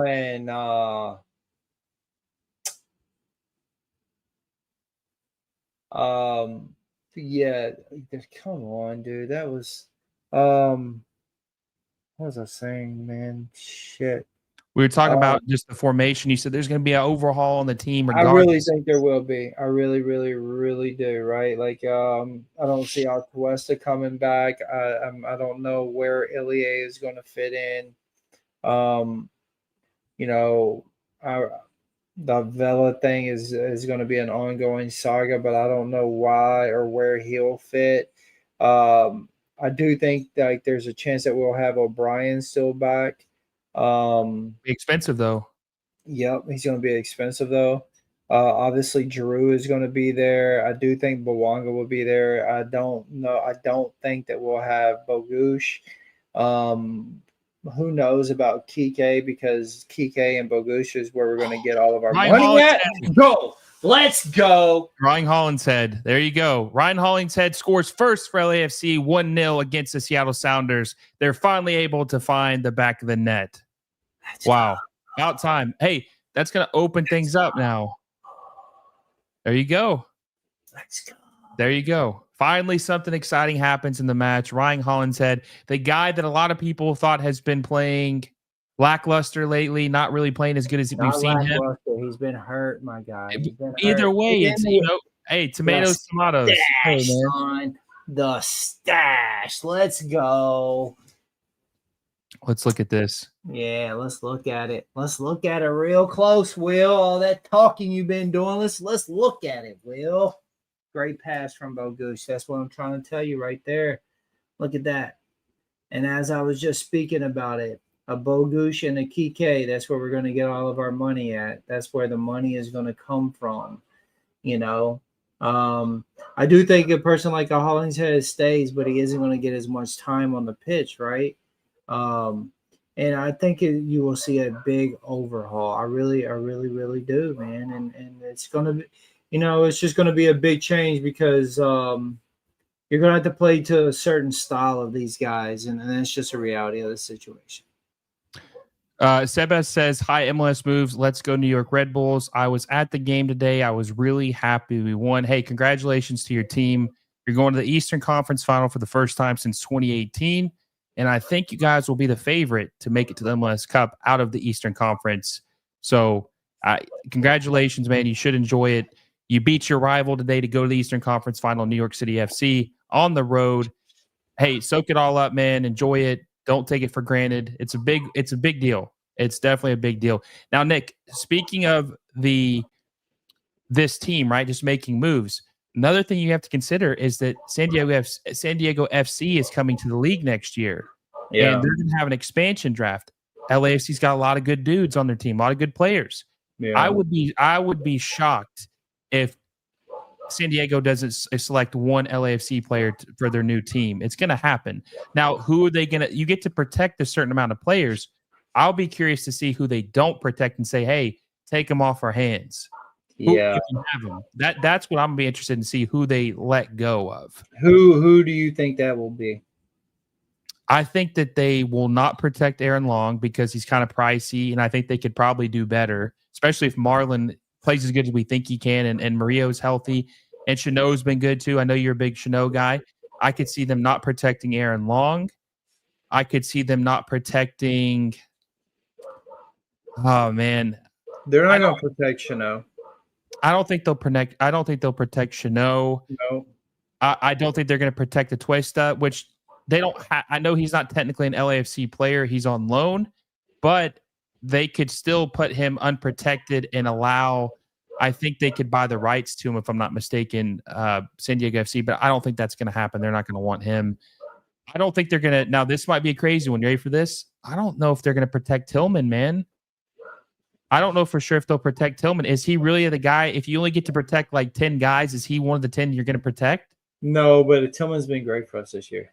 He has. No, I agree. Getting twisted. He has been by far, until O'Brien, he was our best midfielder this year. By far. He really was, bro. People wanted to get down on him a lot, but he was by far our best midfielder this year. Oh, Really, I don't think they're going to protect Elia either. Of no, course, no. I don't think they'll protect Ilya, but I don't. This is going to sound. I don't think San Diego is going to go after him. I really don't. But like I say, if let's just say we don't get rid of that man right there, Kike, and if they don't protect him, they're taking Kike. Like, you know what I'm saying? 100%. If we don't sell Bogush and we don't protect him, they're taking Bogush. You know what I mean? Like, these are guys that they will take if we don't protect. That's for sure. Or if we don't sell them, that's for sure, bro. I mean, I'm telling you, they're starting on any other team. Okay, so you can actually protect 12 players now. 12 guys is what you can protect. Yeah, they changed the rules a lot, man. They changed the rules a lot. It used to be you could only protect like 8 guys. Yeah. And you could draft up to 2 players from each team. Now it's only 1 player per each team, and it's you can protect up to 12 guys. Oh, so they can only get 1 player. 1 player from each team, yes. So once LAFC, if they select the guy from LAFC, that's it. That's the only guy they're getting from LAFC, and LAFC will get like $50,000 in general allocation money for getting him. So they'll get a little something back, nothing crazy. I think that they're gonna, I think it's gonna be the pick, dude, because they want a guy who's a veteran center back, especially when they, they're building from scratch. They're gonna want someone like that. And I honestly think that LAFC should be grateful if they take him. That's $1.5 million off the books. Yeah. Aaron's been pretty good for us, man. He held it down for us while Murillo went down, and I think a lot of LAFC fans would not be happy with that. But I definitely think he's a guy. But listen, I want to talk a little bit about San Diego and what they're building over there. And again, as an LAFC fan, another hard competition team that's going to be over in the California area. I hope that there becomes a California Cup, one that we all can compete against. I think that would be fun. But San Diego is going to bring it. They're going to bring it. I've seen some of their merch that they put out. They freaking have sort of brought it on their merch. It looks really good and really like they're already like pushing hard for the whole San Diego to come and back them. And look, I know people were pretty bitter about the way that the whole thing went down of them taking over and pushing out the USL team and everything, but San Diego is not going to stand around and just be like, "Hey, we're here." They're not going to settle for just being here. They want to come out and they want to be good, And another guy that was part of the front of LAFC when we first started that understands how we did things, and you see the similarities to that, right? And Chris, so he knows how we did things here at LA, and you see like they're implementing the same things for San Diego, and they're getting the community behind them the way that LAFC did, and so that's a good positive thing. Yeah, and they're trying to actively sign Kevin De Bruyne, who wouldn't come until the summertime, but I think that could realistically happen. And they signed Chucky Lozano. They're kind of taking a page out of the LAFC blueprint. Signed a Mexican star in their prime. Because he was here at the beginning of LAFC, bro. He knows what we did. He was part of the whole thing. And so he's taken a book out of what we did, and he's doing that. And he did. I think Chucky is a great signing for them, don't you? No, it is. It is. I mean, especially because of how close it is to the city is literally on the Mexican border. One of my buddies, Tony Sanchez, who runs a San Diego podcast, I had him on a couple months ago, and he was telling me that where he lives specifically in San Diego is literally right on, like, the Mexican border is right down the road. So you're gonna, and Tijuana, they have a team, Liga MX team, Tijuana, and there's a lot of Mexican Americans in that area, and own goal. Jesus. Wow, Chanot. Wow, Maxime Chanot scores an own goal, ties the game 1-1, LAFC Seattle Sounders. What was he doing there, man? Watch the replay on this.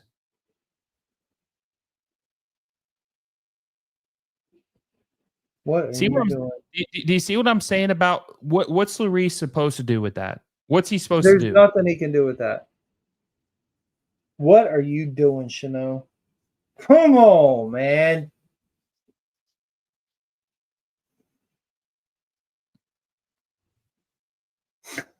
What a goofy play, bro.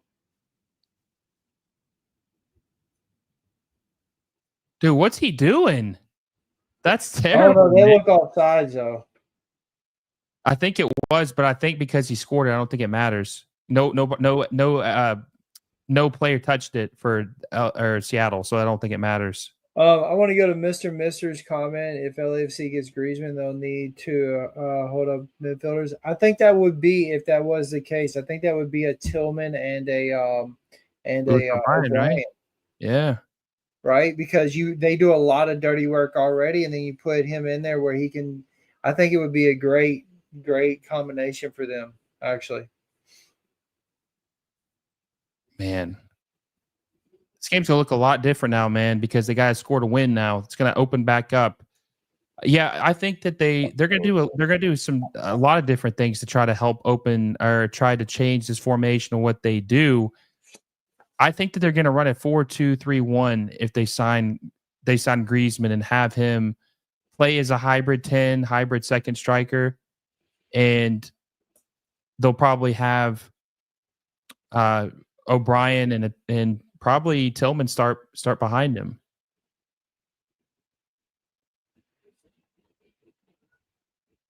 Man, this has changed the entire mood of this game. Yeah, it does. You see Hugo, ale. Tell them, let's go. Let's get it together. How many times? That's what I'm saying, Nick. I'm telling you, bro.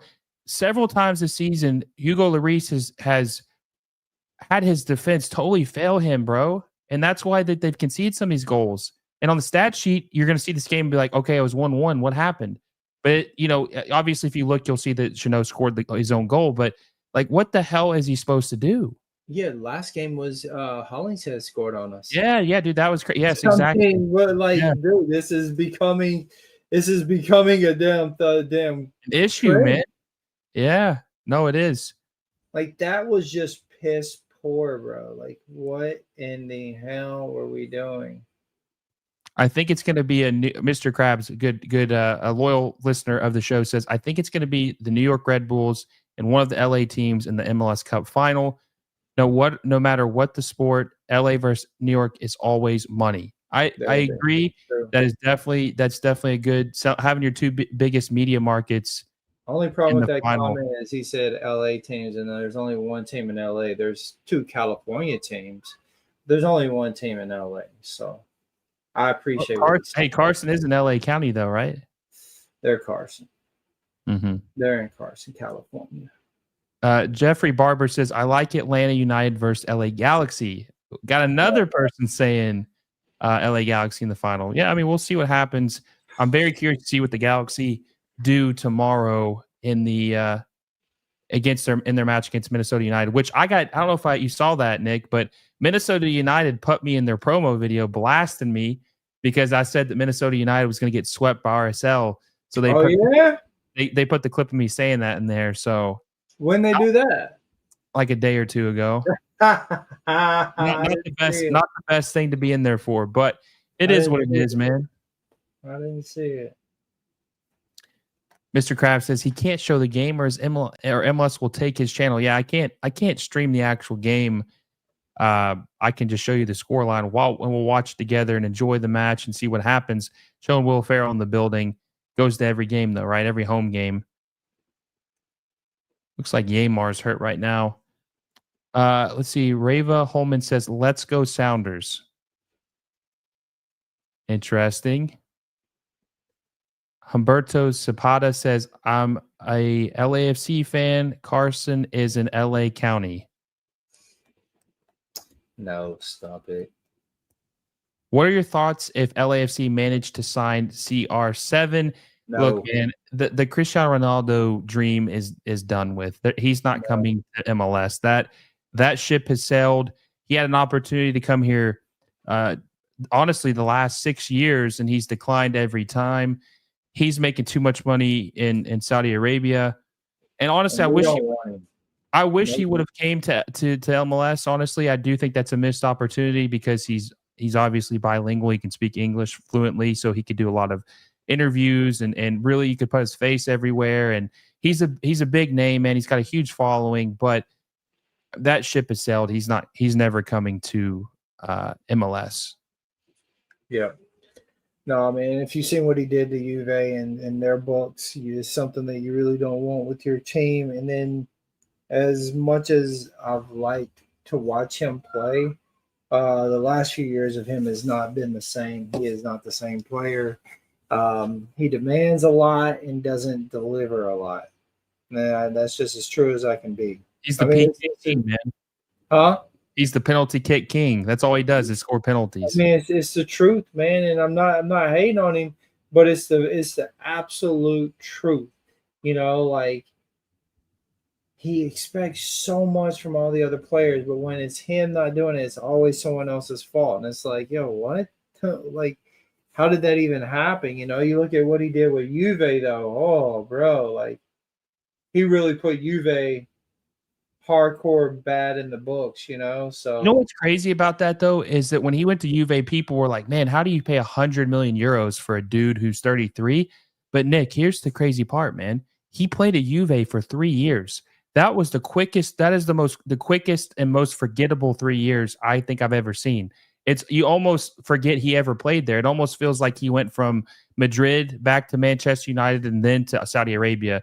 Like yeah, there's a gap where he but it played. wasn't it wasn't even good though. It wasn't good. Like it was just drama too the whole time, and it was just no, it wasn't something that you wanted to watch or see. And unfortunately, that was sort of the end to everything. You started seeing the decline for him.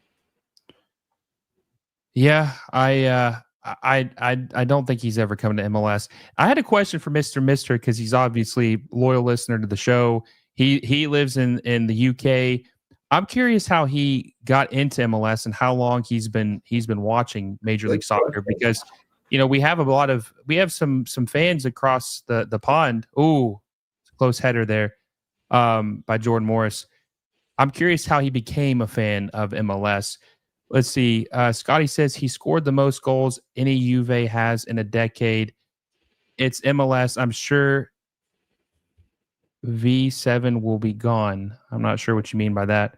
Yeah, he Um, did score a lot of goals for Juve. I get that, but a lot of them were also PKs. So take that away. And then he literally tore the team apart though.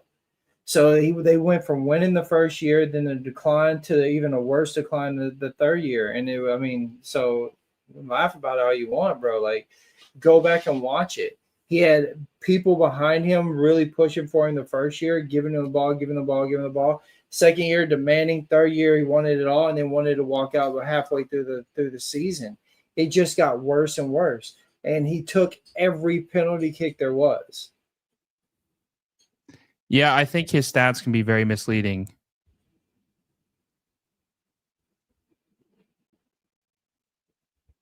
Talking about people being over the pond, bro, we have a lot that represent LAFC. I have a guy named Craig, a guy named Gaston. One is in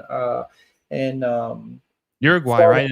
From Ireland. The other one is in Uruguay. You know, we have a bunch of you know, people from over that really watching. And I asked the same question, like, what made you get into MLS, bro? Because, you know, again, I was not an MLS guy.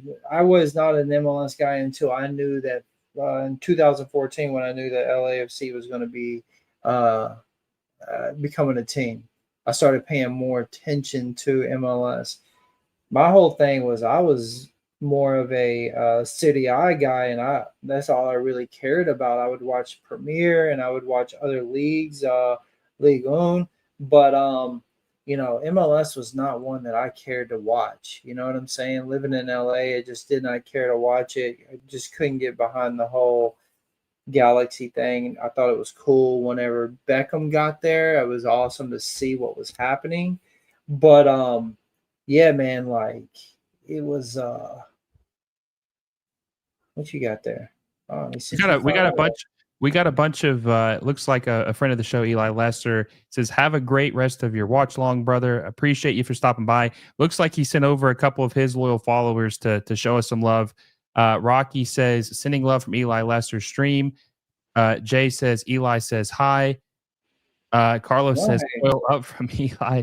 And then Arizona Cardinals fan says, sending love from Eli's stream. Yeah, me and Eli might have to do something soon. We might have to collaborate on a stream. I know that he's streaming right now, and he's been doing a lot of watch alongs as well.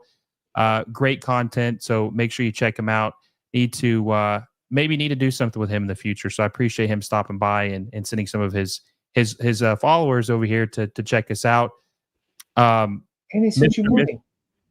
And he sent me $5, man. Yeah, I appreciate the love. I'll have to send him a text. $5. $5. I appreciate it. I'll have to send him a text later tonight thanking him as well for not only sending some people over here, but for showing some love to the chat and sending us $5.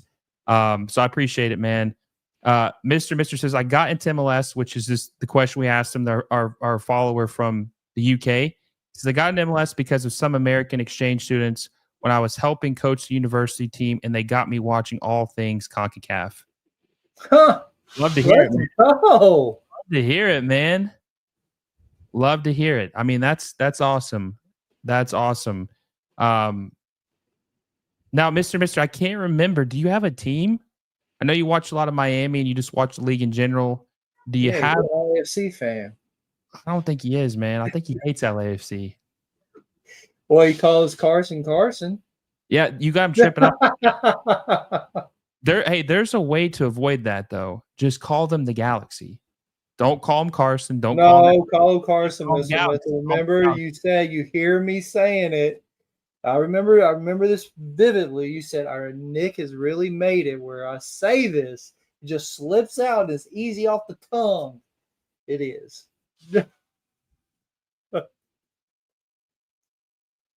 I don't know, man. You got people starting bad habits. Yeah, no, not bad habits. I don't know. Carson Galaxy at Chivas USA. Hey, that's okay. I got you. Carson Galaxy and Chivas USA 2.0. That is the most played out thing we could have ever. But it happens. We both use them.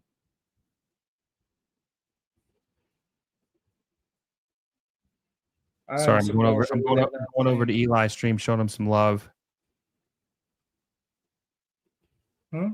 I said I went over to Eli's stream and showed him some love. Left a comment.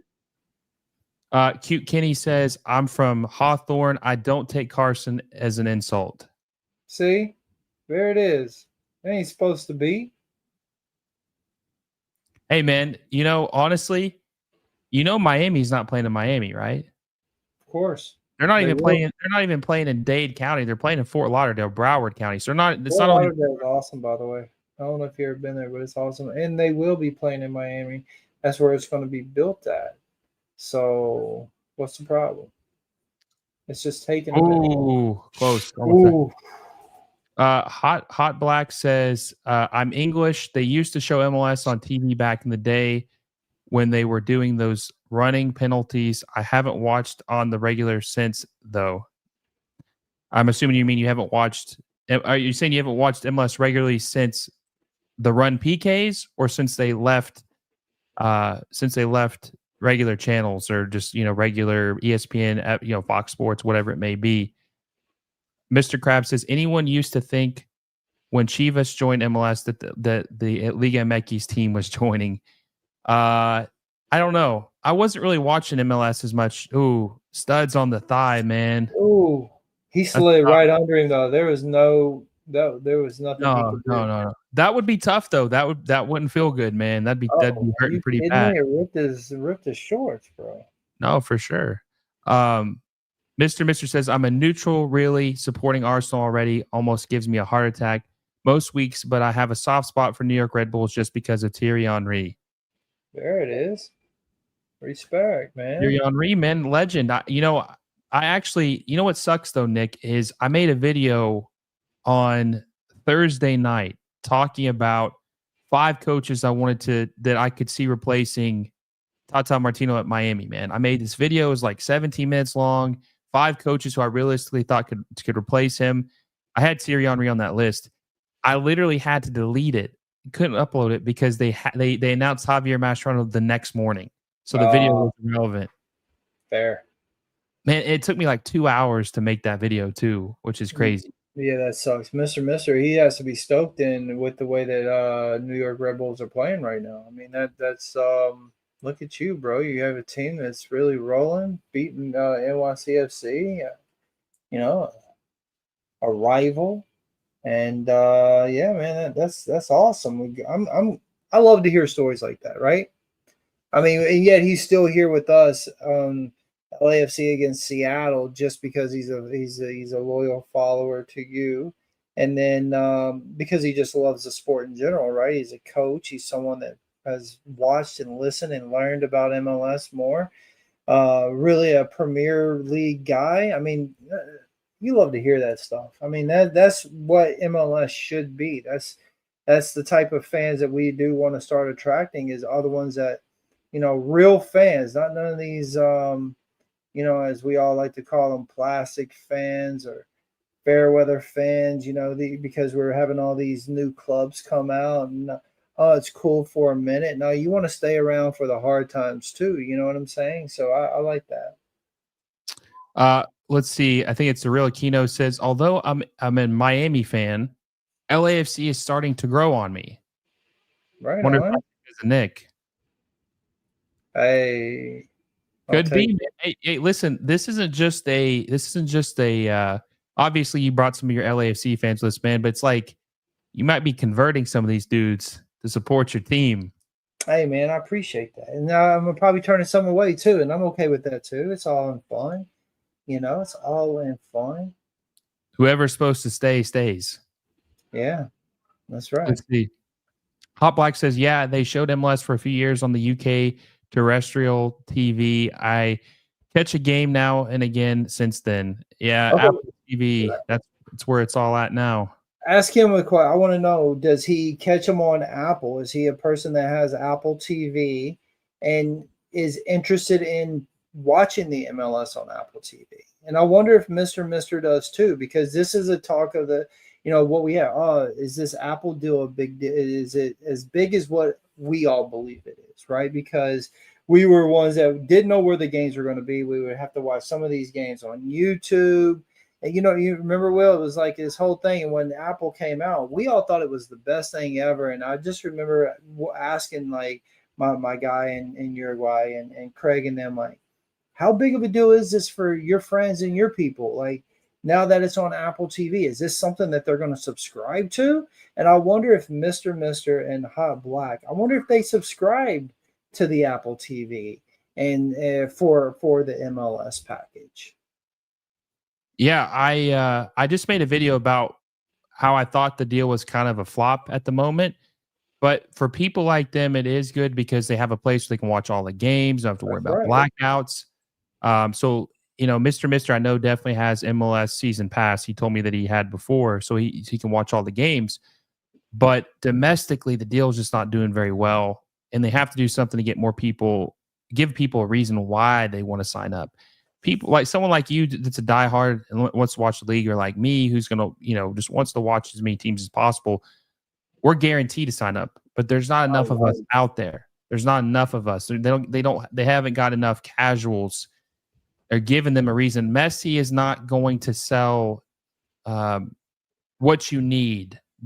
He'll sell to a certain extent because they hit up to 2 million subscribers, but it's not enough. They need more. They need more. They need a Griezmann. They need other dudes like that in the league to get people to want to sign up and watch it. That's why it's so important. That's why it's so important for them to open up the salary and bring those other players. 100%. And just build better quality teams, man. Like I'm not even expecting us to be a top 6 league. Not interested in Apple TV. Yeah. I mean, some people feel that way, man. Like they just don't want to have to. And here's another thing too, Nick. The only sport on Apple TV is MLS, right? If they were able to get a Bundesliga or a Premier League or just some other league, Serie A, that would have be more enticing, because after they're done watching that league, they can go watch MLS. That's right. That's the reason why, it's all about convenience. People are going out of their way to just watch one league right now. Oh yeah, Mr. I agree with you. Stop putting games all on at the same exact time. That is a big flaw of Apple TV. I will back you on that 100%.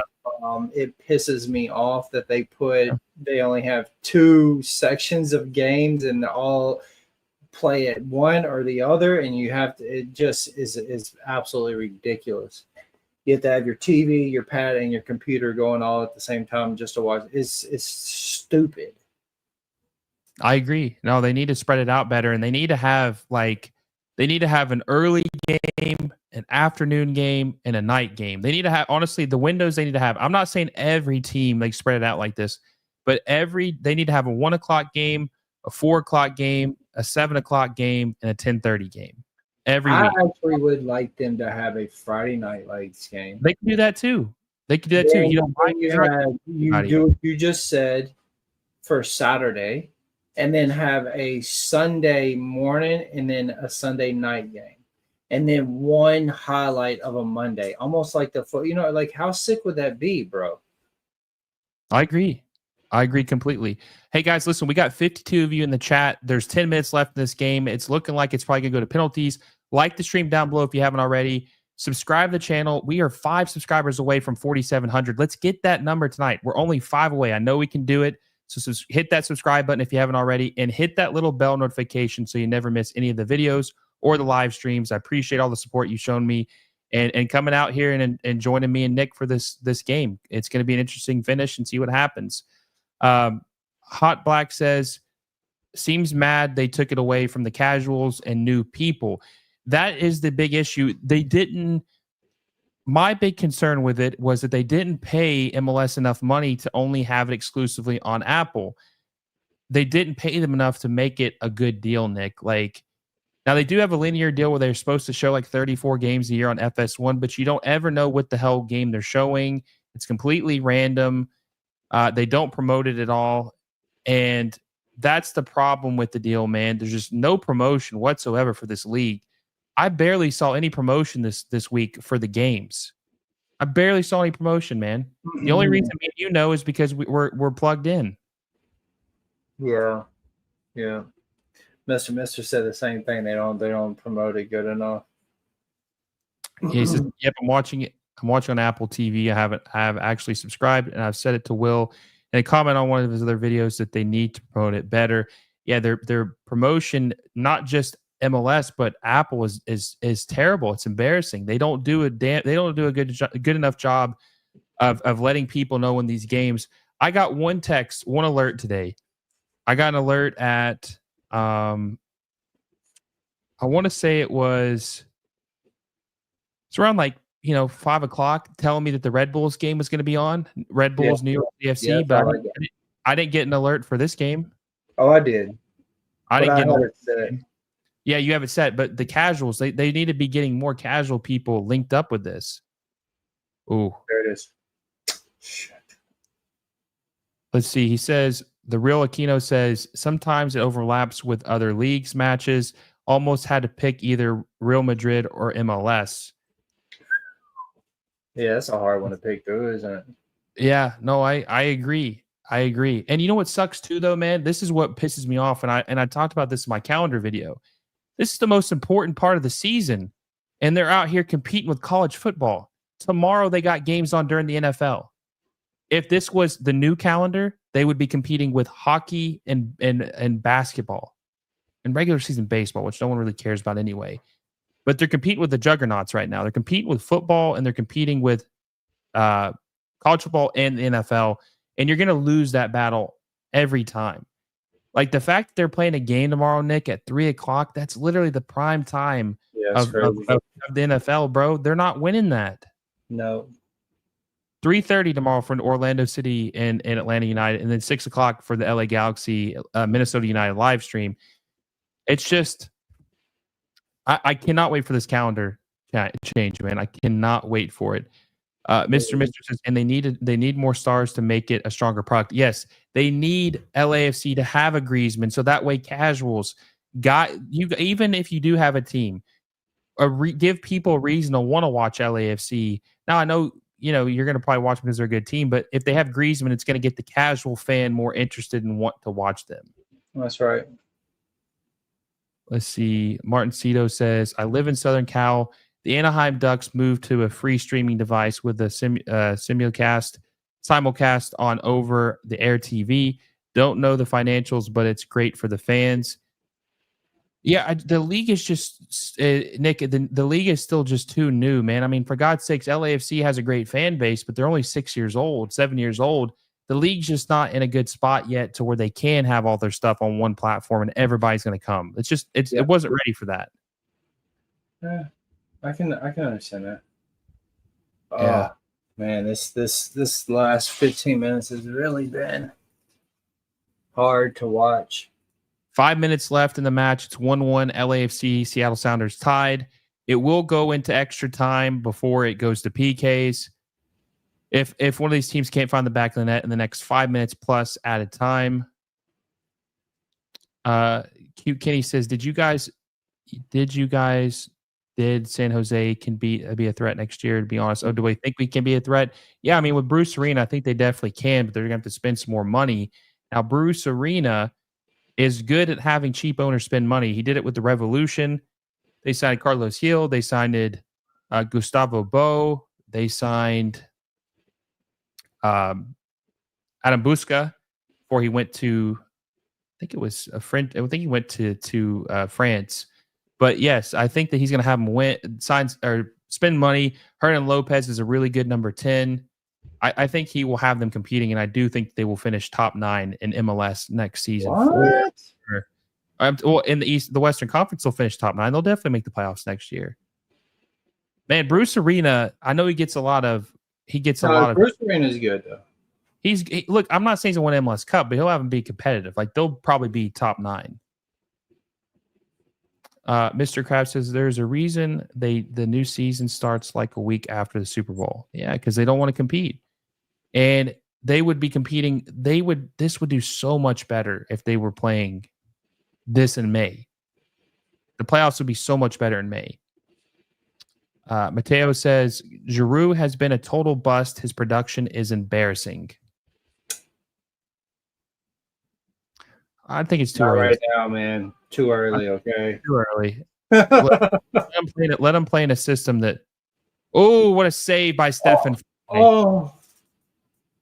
Bicycle. Oh my God, dude. Yeah, that was an incredible save by Stefan Fry.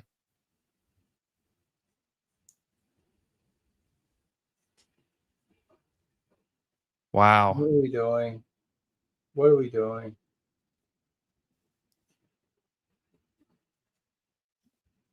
What are we doing? That was a crazy save by Stefan Fry. Ooh, punches it out. So it goes extra time, not straight to the penalties? Yeah. What? Yeah, we're going to be in for another 30 minutes.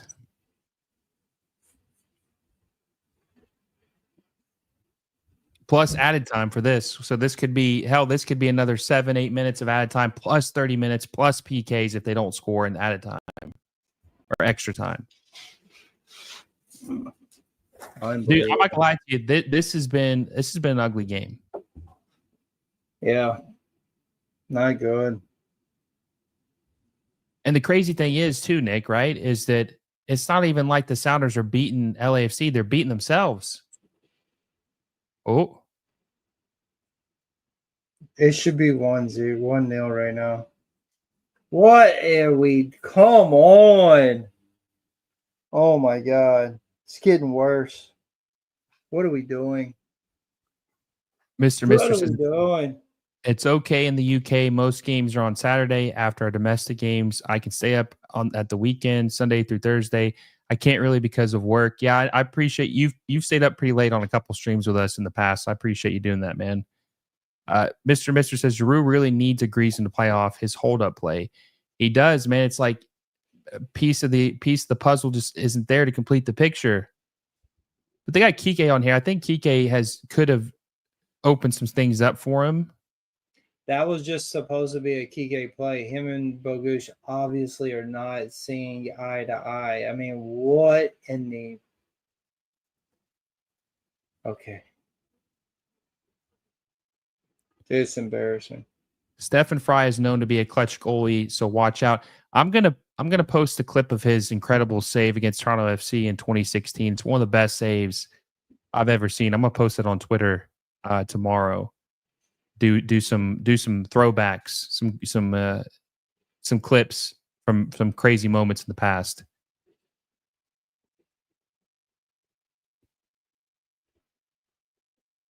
Nick, how we feeling, man? If this goes, Not good, bro. Not you feel feeling good about it at all.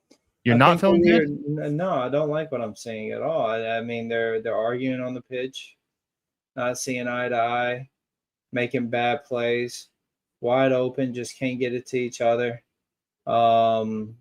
We it's just running to the ends of nothing. I mean, it's just I'm not liking it. I'm not liking it at all. Has Denny done anything tonight? Has any player done anything tonight? No, Denny. Scored on our damn self, bro. Like, I'm talking about Denny Bouanga. Has he done anything tonight? Denny yeah, Bouanga. and I'm saying has any of them. I'm not impressed with not one player right now, bro. I'm not impressed. I am not impressed at all. This is ridiculous. Get Hollingshead or Chanel. I mean, what you saw tonight, we got 7 minutes of added time. What you saw tonight, you think that this team can win an MLS Cup? This team tonight? I always think that we can win, but bro, man, again, like, I mean, like I said, bro, last game on goal, this game on goal. Like, what are we doing? Like, what are we doing, man? Like, come on. Now we got 7 minutes. We're going to have extra time. It's just get me out of my misery right now. You know what I'm saying? And the game's next week too. I don't think there's any more breaks. I think that the MLS Cup playoffs continues next week. No breaks. So all this extra games they're playing, all these extra minutes. I mean, that's going to carry over, man. Let's see. But this is the product of teams that have been sitting for 2 weeks, though. Yeah, they do play next week, by the way. You know what I mean? 2 weeks off, and this is what happens. Look at that. Just falling on the ground. What are we doing?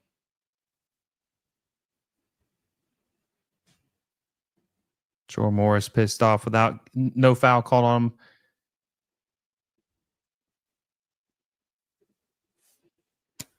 See, here's the thing too, man. I don't like Matty Bogusz playing up top. I think that's like conceding because when they played, I don't like Matty up top, to be honest with you. Me either. I like him in the mid, actually. I like him as a midfielder. Yeah, man. Like he's already playing out of position as a winger. Like you said, he's a better midfielder. He's a good attacking midfielder. Why didn't they just bring Kamara in? That's what he's good at. He's a super sub. Okay. It's a good steal by Okay. Kike. Okay.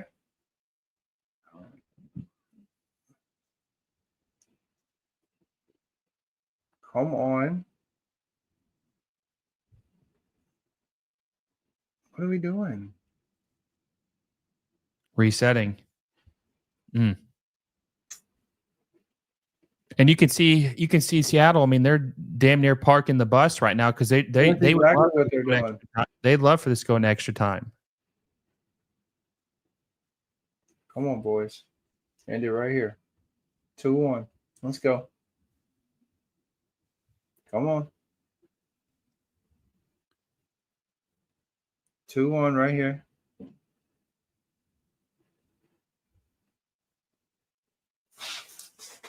Oh. Oh. Who was that? Was that Reagan that cleared it? Yeah, didn't he miss? Jeffrey Barber asked, do you all think that Atlanta United will beat Orlando City? I think they will because Guzan's been playing out of his mind. They're playing they just took the best team down the league. And I think Orlando City chokes in big games. I don't trust Oscar Perez. So, yes, I think Atlanta will probably. Oh, oh my God. Whoa. Did you see by Stephen Fry? Holy, look at the reflexes, man. The reaction. Wow. Wow. What a save. 2 great saves by Stephen Fry tonight.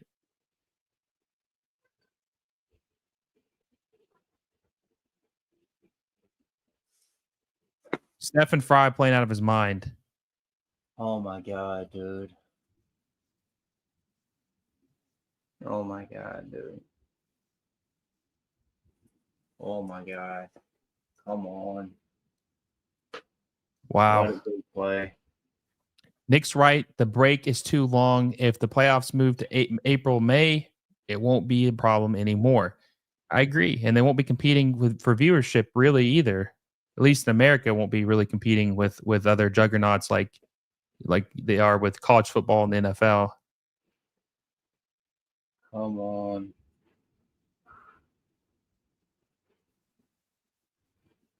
If this goes to extra time, I'm going to have to take a bathroom break. I'm going to have to run my dog out. Yeah, that's cool. That's cool. Unbelievable, bro. That should have been in. What a save. That's why he's an MLS legend, man. That's why he's got 2 MLS Cups, because he does stuff like that when it matters.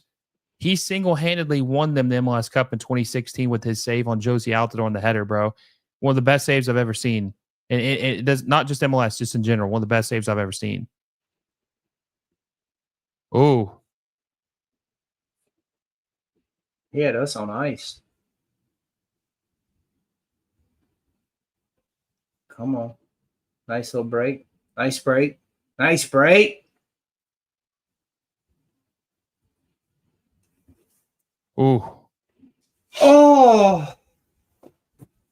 Oh, put your head up. Then he was right there. He was right there, dude. A reader says it won't be competing with European leagues either.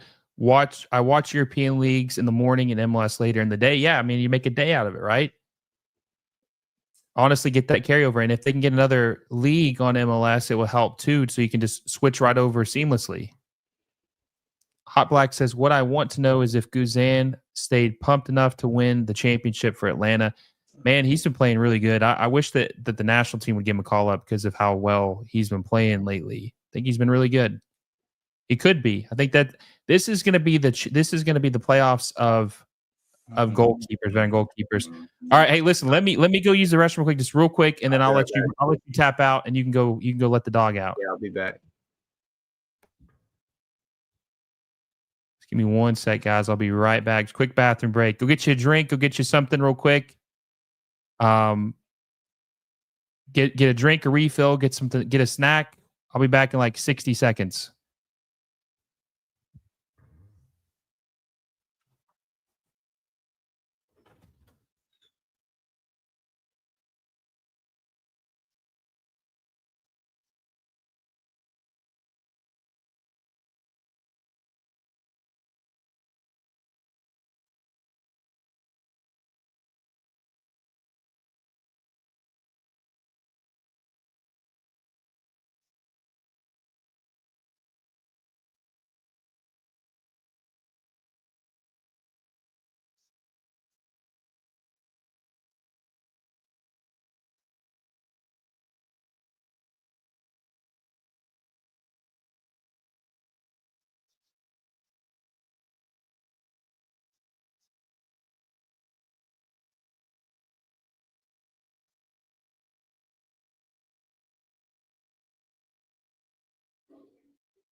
All right, we're back. I just do a quick little bathroom break. Hadn't went in like 2 hours, so. But we're going to extra time. The winner of this match will play in the MLS Cup, or the Western Conference Final next weekend. And like I was telling Nick, I the longer this game goes on, the less confident I feel about LAFC. And LAFC, if they can't beat the Sounders, or they can't score decisively, how are they supposed to beat the Galaxy? Because I expect the Galaxy to dominate Minnesota tomorrow because of the attacking talent they have. How are they supposed to keep up with the Galaxy if they can't score goals? I mean, I'd said this earlier. They would have lost on aggregate to the Whitecaps in their series. The Whitecaps had outscored them. I want to say it was like 5-3 in aggregate in 3 matches. How are they supposed to beat the Galaxy if they can't score? Yeah, it was, let's see. Yeah, 5-4. Okay, so it was 4-3 on aggregate, if I'm not mistaken. Yeah, 4-3. They're gonna have to score some goals. Jay says, "Come on, Seattle, beat these plastics." Jeffrey Barber says, "Stephen Fry wouldn't stop Joseph Martinez." You don't think he'd stop him? He's had some pretty great say. I mean, that one he had against Josie out the door was crazy.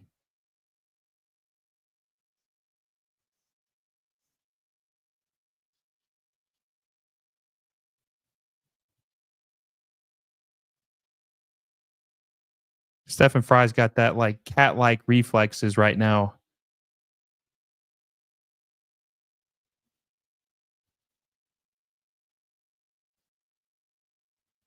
How you guys feeling right? Okay, so we at half, you guys were saying like, some of you were like 5, 6 out of 10 on your confidence score of them winning.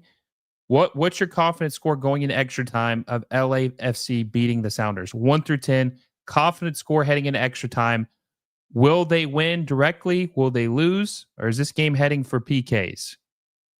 I'm starting to think this game's going to head to PKs. I don't think either one of these teams are going to score in the extra time.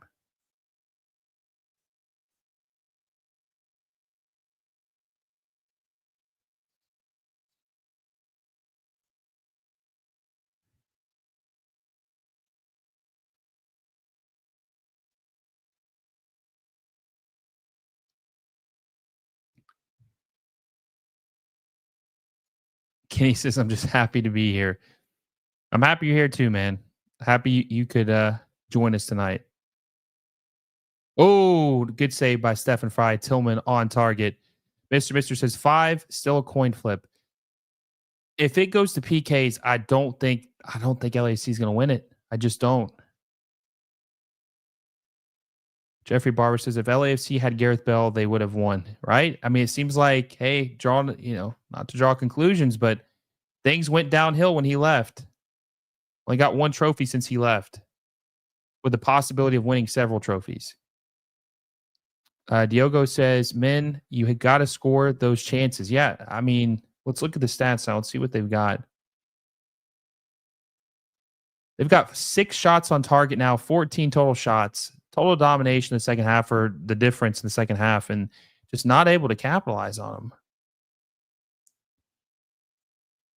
Do you think Atlanta United win the MLS?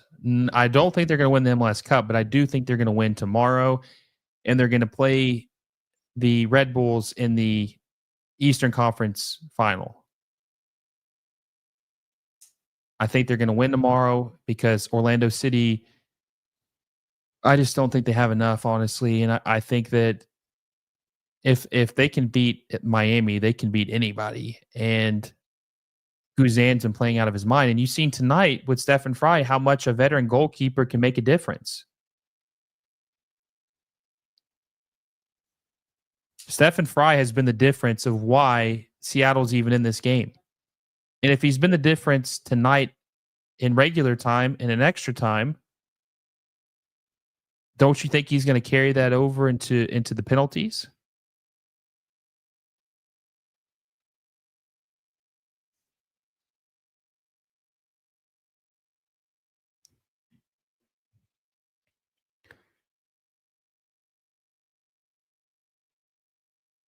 And also, too, like I said a few minutes ago, with them having to play extra time, probably 30 minutes, or it is going to be 30 minutes, but they had to play added time of 7 minutes. So 37 minutes of extra, minutes.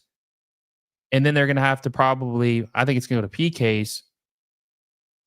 They're going to have some tired legs next week, regardless who they play, if they're even able to win this match.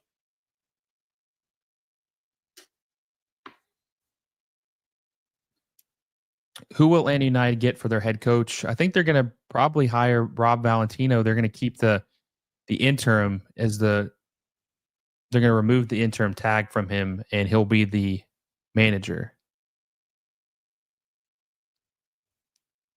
The USMNT could have used Stefan Fry. I think he's capped with Switzerland, if I'm not mistaken. I think he had a couple caps with them, but maybe he could have switched that. I'm not completely sure about that.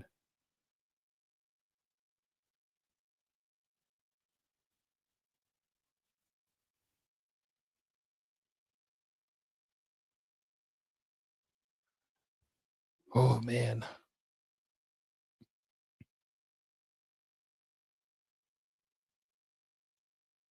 Do you guys think that the LAFC can honestly win MLS Cup with the way they play tonight? Do you think they can win it?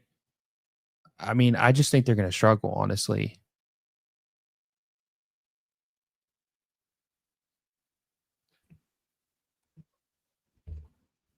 Oh, Nick is back from taking his dog out. Man, this is going to be a long night, man. I asked the chat, I said, do you think based on the way that they played tonight that LAFC can win the MLS Cup this year? I know you said they always have a chance, but do you really believe that? And Adrian said no. Mr. Krabs says LAFC has choked in big moments recently. I mean, yeah, it kind of makes you wonder, bro. Like, yeah, the one big championship they won, they had Gareth Bell. I wonder if Gareth Bell had stayed in 2023, if they would have won that Champions League.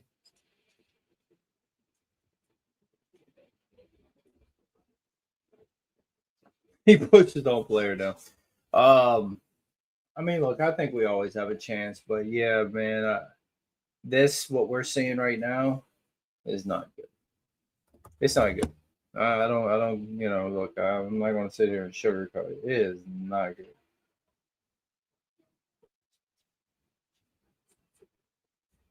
Brian Schmetzer's making a change. Elie came on. Let's see who else they made a switch. So Elie came on in extra time. So they got two subs left. They get, Tillman came in, Kike came in, Elie came in, Twista, Chanot, and Giroux are out. If Elie came on for Chanot, then I would assume that they're playing more as a 4-3-3.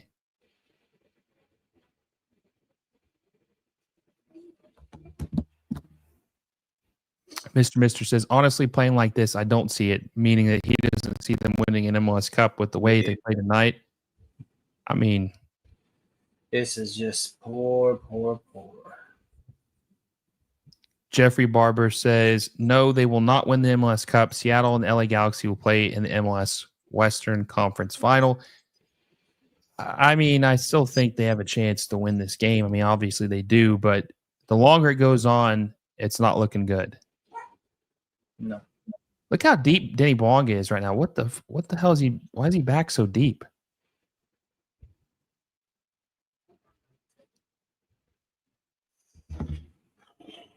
What's he playing, man? Why is he on the right side so far back? Okay, now he's moving up a little bit.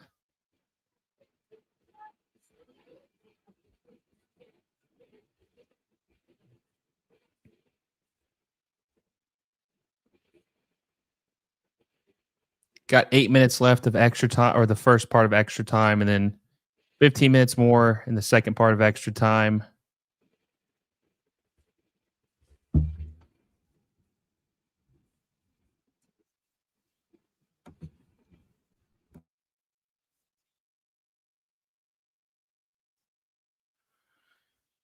Oh man. If they lose this game, I just don't know how Dolo doesn't start like the hot seat just be cranked up. Honestly, Chad, I don't see how. I just don't know how you keep him. This would be their first loss to the Sounders in his career, and it's like the most important time to, the worst time he could possibly lose. LAC fans, a lot of them look kind of, deflated. There's some people that are cheering and waving the flags, but a lot of fans look worried right now. They should be worried. Will Gio Reyna move to a new league? I don't know what the hell's going on with Gio Reyna, honestly. He's not looking good for him. If he does move, hopefully he doesn't go back to the Premier League, because that was a disaster. Denny Bouanga looks like he's injured right now, pulled his calf. Who do you think is going to win MLS? I had Miami winning it, but obviously they embarrassed themselves. I'd say the best team right now left in the playoffs is probably the Galaxy, especially the way the LAFC's play tonight. I think it's probably going to be an LA Galaxy, New York Red Bulls final based on how things are right now. But it could change. Minnesota could have a good showing. And oh, what a save by Stephen Fry. Oh my God, dude. Oh, Stephen Fry's going crazy, man. Stephen Fry is the MVP of the match. for sure. Stephen Fry, man.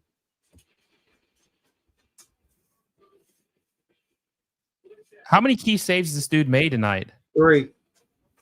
With his legs, too.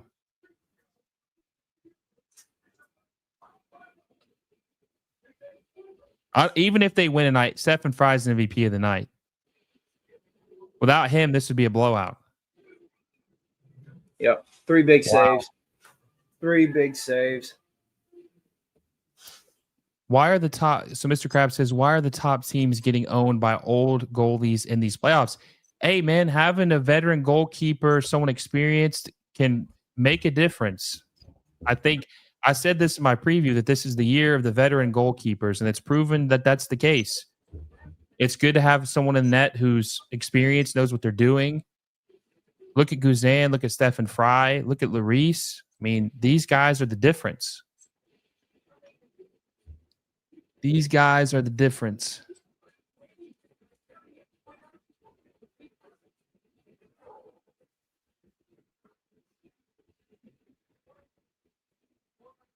Got about 4.5 minutes left in the first part of extra time.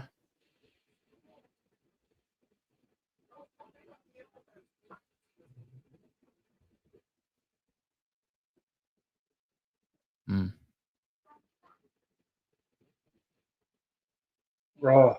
Dude, Bouanga can't hit anything tonight, man. No, he cannot. He can't do anything right now. Every breakthrough we have has not, it literally turns to basically just resetting it.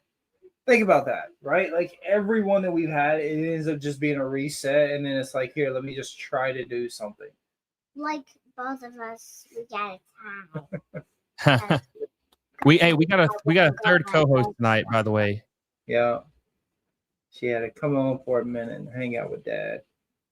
Hey, honestly though, Nick, do you think that oh man, that was close.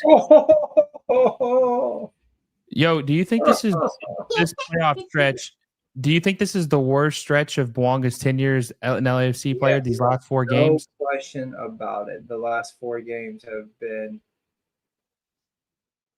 Oh man, that was close. Ilie. He almost.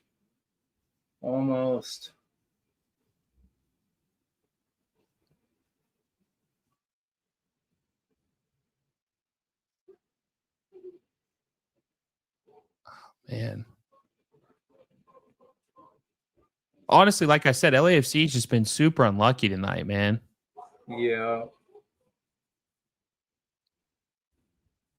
Stephen Fry has shown up, though. That's what you want from your keeper. That's what you want from a veteran. I talk about veterans all the time, right? Like, that's what you want from them. And he's being that. 100%. 100%. God, dude, it's just crazy what he's done tonight. 3 key saves, man.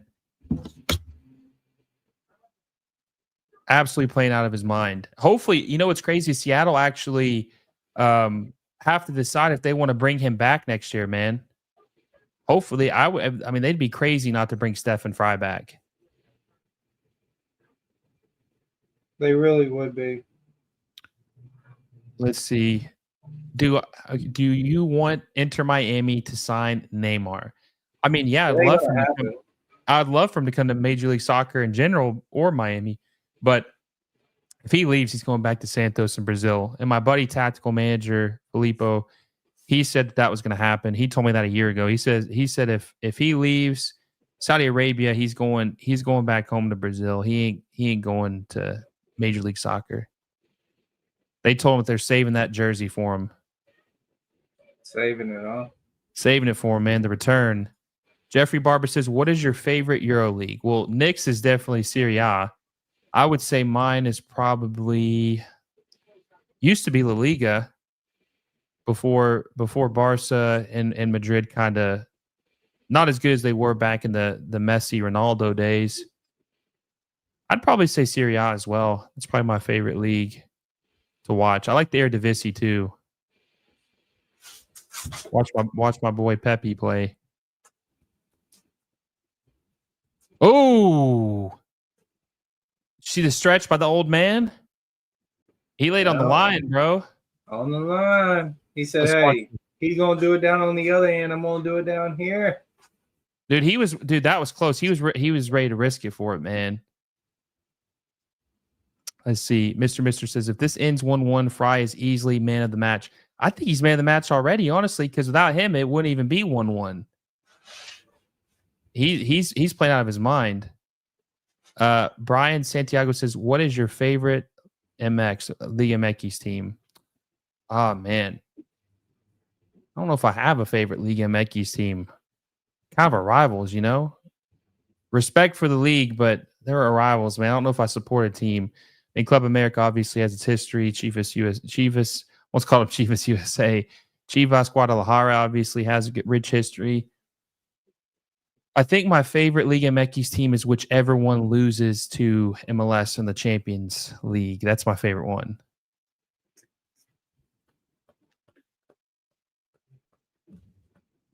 I'm not gonna lie to you, Nick. Having added time and extra time is crazy, bro. Yeah, for sure. 2 minutes of added time and extra time over here. So we're just doing a little daddy-daughter time right now. So hope you all don't mind, but it's late here and we got to get up early in the morning to go to work. So she had to come on in with me, but she loves watching the black and gold too. As she just closes her eyes and gets a little bit of that nighttime nap going on. But yeah, it's crazy. And I yawn sometimes. It's crazy. It's crazy that we went extra time because of an on goal though. Truthfully, right? And I mean it's how LAFC has been running. Like I said, last game. We almost seen us blow it for an on goal. This game, we almost blew it for an on goal. And so, it's just it is what it is, man. Like this team has to get it together. This is not going to win us a cup. Like, we need to see the heart. We need to see it. Like,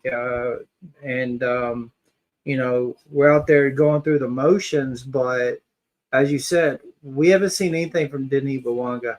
4 games, right? We need more from we need more from everybody. We need more from Giroud. We need more from Bogusz. We need more from Kike. We need a lot more from Bouanga. We need more from everybody. I mean, the only person that we can't really get more from is Hugo, and that on goal. What could he do? You know what I mean? There's nothing that he could do with that. Nothing, man. No, he can't. And I'm disappointed in their and look, Seattle is a good defensive team, but man, it just feels like this team is sleepwalking. Feels like LAFC is just sleepwalking, and that's what my concern was with them with Vancouver. We've ended the first part of the extra time. I mean, Nick, listen, I didn't have Ilya coming in as one of my subs, did I? I don't think so. No. No. No. One of the things that me and you talked about with Vancouver, why they struggled, is we thought it was fatigue, man, playing that team 14 times, 13 times in a year, 2 years, whatever it may be, that they were just burnt out, man.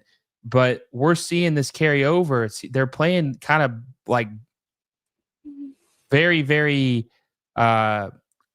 just no energy, man. No urgency. Yeah. There's no urgency with this team right now. No. And it makes you wonder why is that? What is like what's missing right now? I mean, you can't look, some fans are gonna blame Giroud. You can't blame it all on him. No. You cannot. What is missing right now? You see what he's doing right now? He's going up to every single guy, touching their face, telling them, hey, come on, you got this, you do it. That's what leaders do. You know what I mean? And that goes back to what I was saying about Vela not being there for certain parts of the team, you know? It's crazy to me to see him out there being the ones to hype all these guys up and tell them, come on, get that energy up. Let's go. You know what I mean? LA. Like that's what he's saying. You know, he's telling them, let's go. Let's get it going. And I just find it interesting that those are the guys that are stepping up. But that's what you expect because he's a known winner. Hey, man, my house is going crazy right now, brother. It's like hey, that's the most exciting thing that's happened tonight, honestly. Ozzy's fine. But yeah, man, I just find it to be crazy that here we are going into extra time, still 1-1 because of an on goal, and not, you know what I mean? Like the team just sleep, as you just put it, sleepwalking. You know what I mean? I'm also surprised that fella right there, Martinez, isn't in the game at all. But now here we are, we're about to bring Kai. Kamara. So Matty Bogusz coming out. Looks like Kai Kamara is coming in for him. The super sub, the late goal scorer. Man, I think that could probably help him out a bit. We'll see if they'll be able to pull one back. Raul Ruidiaz is in. Raul Ruidiaz has been kind of disappointing the last couple of years with injuries for Seattle. We'll see what he can do. We'll see what Kai Kamara, the two veterans, coming to this game, see if they can make a difference. Adrian Johnson says Stephen Fry or Brad Guzan. Oh man, that's a tough one. I'd probably give the slight advantage to Brad Guzan, but man, Stephen Fry's been playing crazy tonight. Isn't that crazy? Brad Guzan, Stephen Fry, and Hugo, all veteran, like guys that you would have thought goalkeepers, bro. It's the year of the old goalkeepers, man. They're making the difference. Even Lloris, right? I mean, he ain't a veteran, but or an MLS veteran, but I mean, if it weren't for him, like we talked about, they'd be in trouble this year. For sure.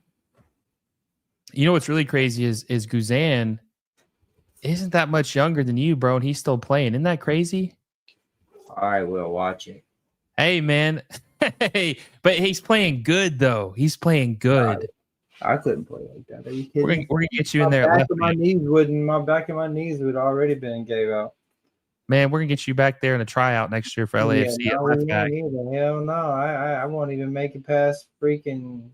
You know what I'm saying? We get to watch and cheer for 90, but we definitely couldn't be out there playing not even 20. No, for sure. 100%. Let's see. We got 13 minutes left in extra time before it goes to PKs. More of the same, no urgency. Kind of look like both teams are gassed, man. I am not liking our chances for the PKs, bro. I'm not either. I am not liking it. This game is kind of, I mean, obviously, if they were just outright losing, that would be a worst case scenario. But as far as like realistic possibilities, this is a worst case scenario for how this could end up for me, man. Honestly, I mean, I didn't think it was going to go to PKs when we started this off because I thought the LAFC at least had the talent to seal the deal. Oh, seal the deal in regular time. That's exactly. I agree, 100%, 100. Now, Nick, let's talk a little positive here, okay?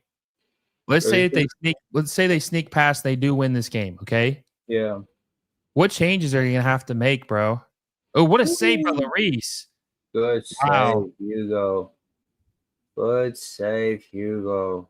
Georgie with the great shot, but a greater save by Hugo Lloris. That's a good sign, though. Both keepers have made huge saves, though. Huh?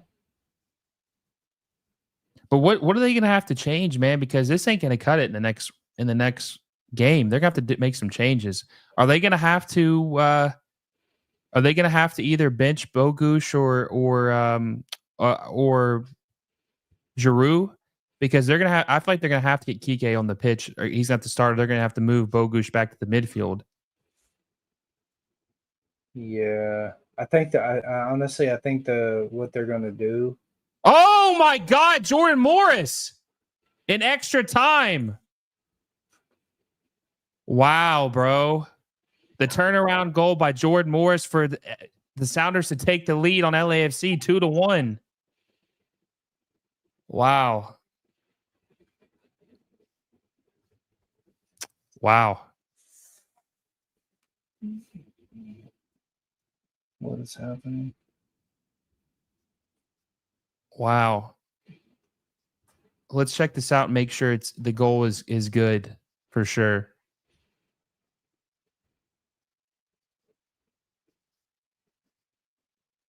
Okay, he was offside at the beginning, but he got onside with the second pass. So it's the goal is going to count. Wow. Man. Nightmare situation. They're going to have to score, man.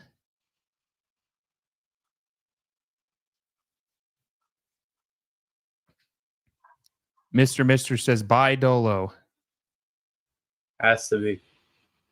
10 minutes left. Let's see what happens. But I'm telling you right now, Nick, if this result stands, you and I are going the F off tomorrow night on that show. You better be prepared. There's going to be a lot of fire. There's going to be a lot of fire. There's going to be... Dolo will have to go, bro. He will have to go. If they lose, he's got to go, bro. He's got to go.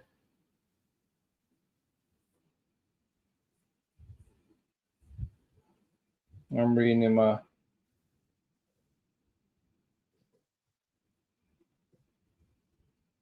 There's still some time here. There's a little less than 10 minutes plus added time. So there's still time for him to score. But, man.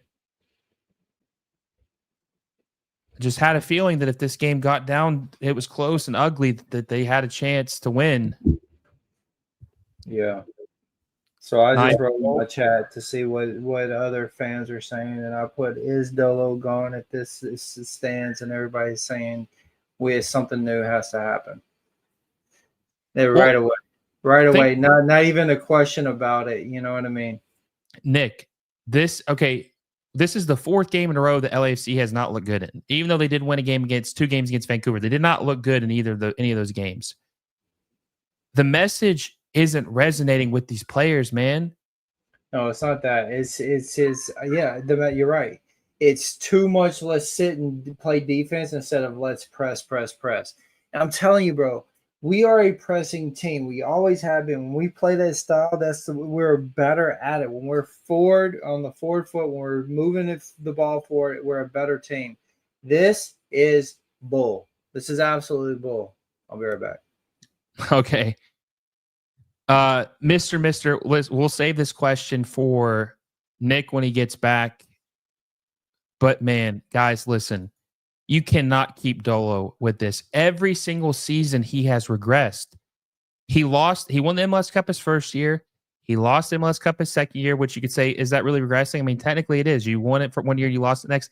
This time he's losing to a Sounders team who has never beaten him. The Sounders have not beaten LAFC since May of 2021. It's been I told 3 you and a that half. didn't matter, Will. Say what? Told you that didn't matter. Yeah, but I'm just saying it makes it more embarrassing when the first time they beat you is in the playoffs at home. That's embarrassing. That's the way you let them beat you for the first time in your career.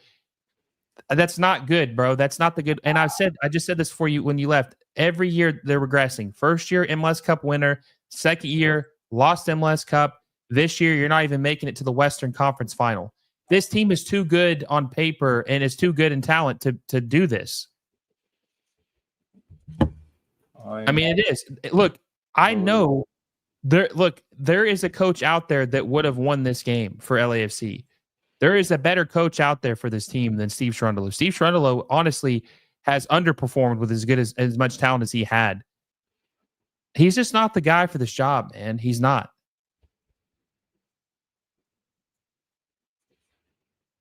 Kenny's saying that Seattle can't get too cocky. There's still plenty of time left. There's a little less than 7 minutes plus at a time. But man, it's over. I mean, they can't score. Yeah, they can't score.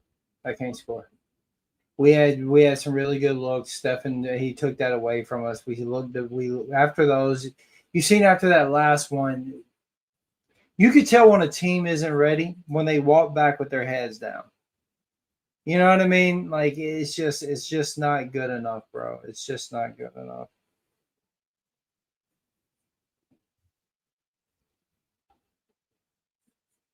I just can't believe that they would go out like this, man. It's looking so bad.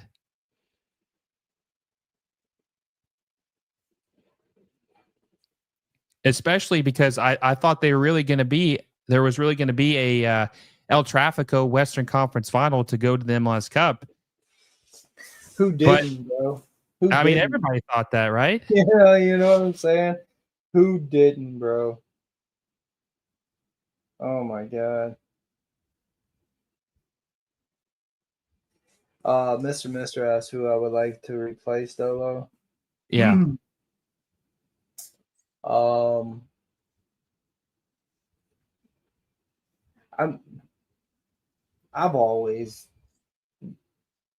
look at European coaches because I like to know who said that they would like to coach in MLS.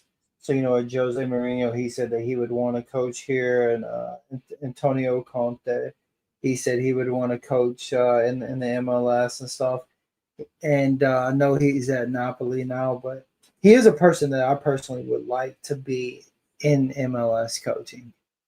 The fiery passion, you know, a lot of people aren't going to like that pick because they would want more of a, you know, like a South American style coach for sure. You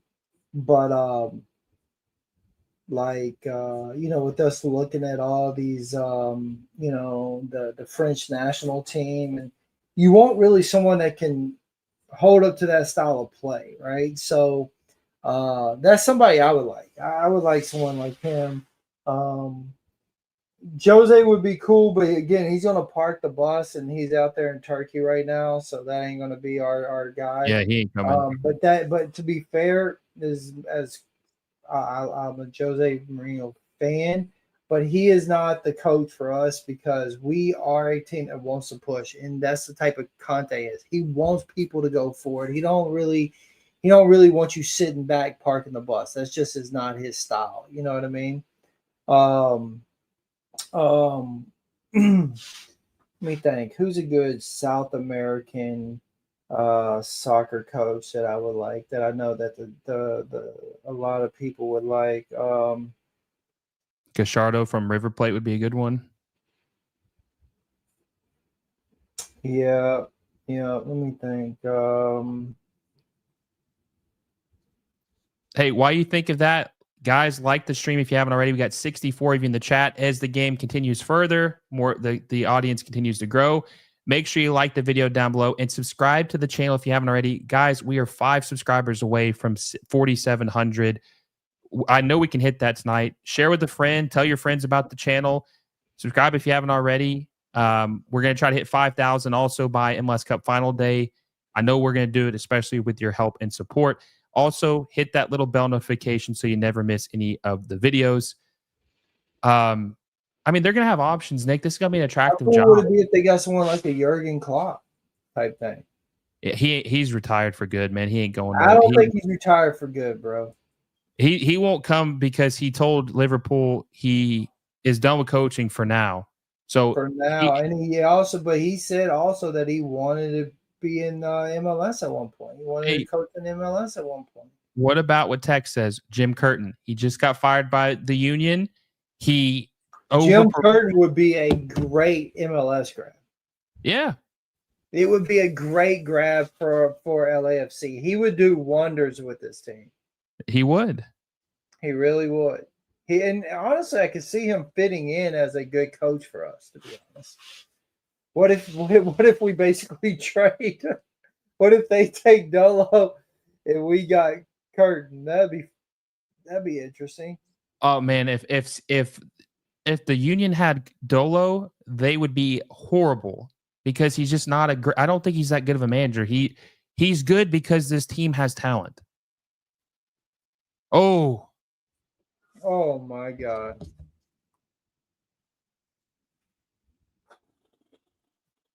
Raiders Nation says, are you really talking about Klopp? Who gives an F? The game isn't over. Listen, man, I hate to be the bearer of bad news, but this team ain't scoring another goal. Not the way they play tonight. They got a little over 1 minute to score a goal plus added time. I don't see it, man. I really don't. Keyshawn says, I don't think LAFC are firing Steve. No, but they should. So are we okay with being a second? Like, I don't get it, dude. Oh, we're not going to fire. Why? Why? Like, I don't understand it. Explain it to me. Because we make finals, but we don't win them. Like, dude, come on, bro. We had 6 last year, 5 last year. We didn't win. We had how many this year? Didn't win. It's like, come on, bro. Fry, man. Give this man his flowers.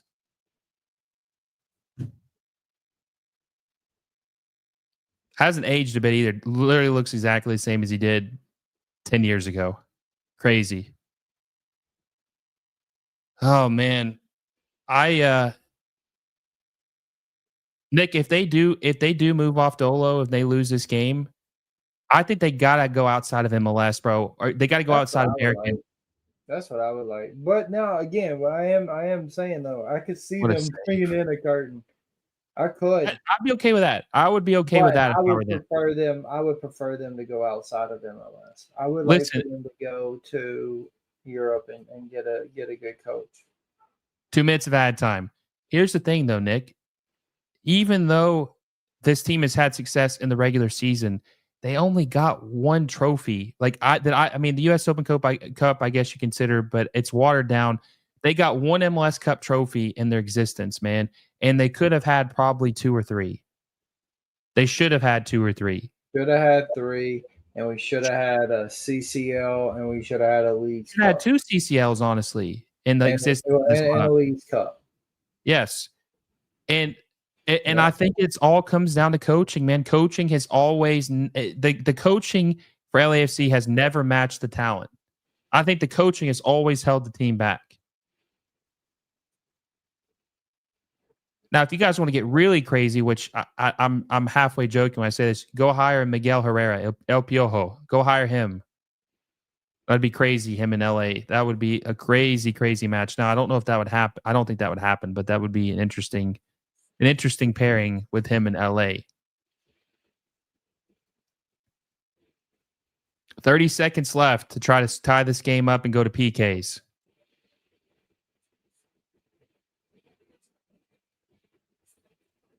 Ooh, just a little wide by Bouanga. Looks like it was deflected. How do you feel about the New York versus New York Red Bull? You talking about the game? Red Bulls dominate. Red Bulls are probably the hottest team in MLS right now outside of the Galaxy, they're probably the hottest team in the league. They beat the Crew, swept them, and then they beat New York City FC on the road. They're a good team right now. Really good team.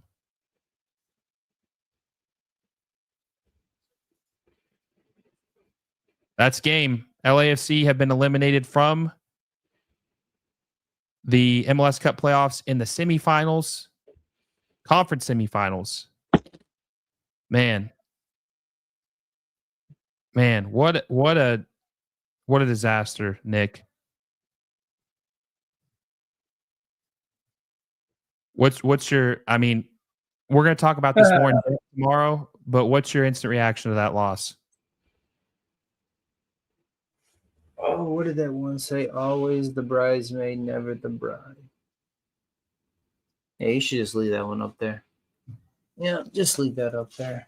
Cause that speaks volumes. He ain't wrong. I don't even know who he represents, but he ain't wrong. Who is that? Yeah, he ain't wrong. It's embarrassing. Absolutely embarrassing. LAFC is forever Raider Nation, but you know what, bro? Come on, man. We got to be real. Let's just be real. We should have 3 MLS, CCL. As Will said, we could have 2 CCLs, but I'll say let's at least 1, and a Leagues Cup. We walk away with one MLS Cup, and we walk away with one. What was it that we won this year? US Open Cup, but it was watered down, if we're being honest, because not every team. So we got to be honest with ourselves. If we are a team that we were promised in 2014, 2015, 2016, as they were building this club, we will be one of the best MLS franchises to ever be. We will make sure that we are always competing. We will make sure we're doing this and that. Well, okay, we made it to the finals every time. I get it. We make it to finals. But guess what? We just didn't make it to a final. And we won 2 out of the 7. Is that good enough? Now, I referenced Roma on their 3rd coach this year. And people are like, wow, that's crazy. But is it? Because once you lose so many games, whatever you've done is voided at that point. You understand? And like I said, I'm here for this, the badge only. Players are going to come and go. Coaches are going to come and go. If you don't have the same mentality, you ain't for the colors, you ain't for the badge, you're going to go. And this is gut-wrenching, bro. This is hard to accept. And as any team that loses, I'm very pissed off, and I'll have choice words tomorrow. And I won't hold back. Like I'm not going to hold back now, but anything less than us winning is not enough. You know what I mean? Kendrick all day, every day. Don't get it twisted, Raider Nation. We know they ain't like us, but still, they ain't like us right now either, losing. Yeah? Like, I mean, I'm just saying, dog, we got to be honest. And I'm not one to, if you ever watch Voice of the Black and Golds, you know, we've always have held ourselves at being 100% real, even when the team don't like it. You know what I mean? Even when the front office don't like it, we say it as it is. And this was pathetic. The last 4 games was pathetic. And Dolo has done a great job. He got us some cups too. But it's time to go. It's time to go. And next man up. We're still going to represent black and gold. We're still going to be the 32-52. We're still going to be LAFC. But at the end of the day, he has to go. No friends about it. Nick, why would they keep him? Because he won a cup, because he, he's friends and this and that, and the guys like him. I'm not with that shit. I don't care if you like me. If you ain't winning, you ain't playing. If I ain't making you win, I don't need to be the. I mean, like, honestly, bro, like, this is truly how I freaking feel, you know? And it kills me that people are like, oh, but it's okay. We make the finals. Fuck that. You know, I'm not with it. I'm not. And as you said earlier, we make it to the final, we win. Make it to a final, we lose. This time we don't make it to a final. There's Don't a even trend. make it to the Western Conference final. You don't even get a chance to. You don't even make it to the Western Conference final. There's a trend. Getting Progressively getting worse. here. Yeah. So yeah, let's let it go. Let's let him go. Let's bring in the next. Now we've seen some names thrown up around here. All of them are good. I hope we go out to the Europe and find a good coach. But I wouldn't be surprised if we go after like a Jim Curran. But I would like to go and get someone from Europe. Something different. It was a piss poor game. No one showed up. I expect a completely different club next year, and we'll see. We'll see what happens. Well, Nick, listen, man, we almost went 3 hours tonight. Obviously, you didn't get the result that you wanted. You and I will talk about this tomorrow on your podcast, Voices of Black and Gold, which you guys need to subscribe to if you haven't already. I'm going to be, guess it's going to be our last appearance for the year tomorrow. Ended a little sooner than you probably would like. And we'll have more thoughts on that tomorrow. We'll talk about that, maybe even talk a little bit about some possible coaches in further detail who we want to see take over. But I appreciate you coming on tonight, man. Hope you guys enjoyed the watch along with us. And make sure you go check out his Voices of Black and Gold podcast and catch us tomorrow night. Until next time, guys, I'll see you all soon.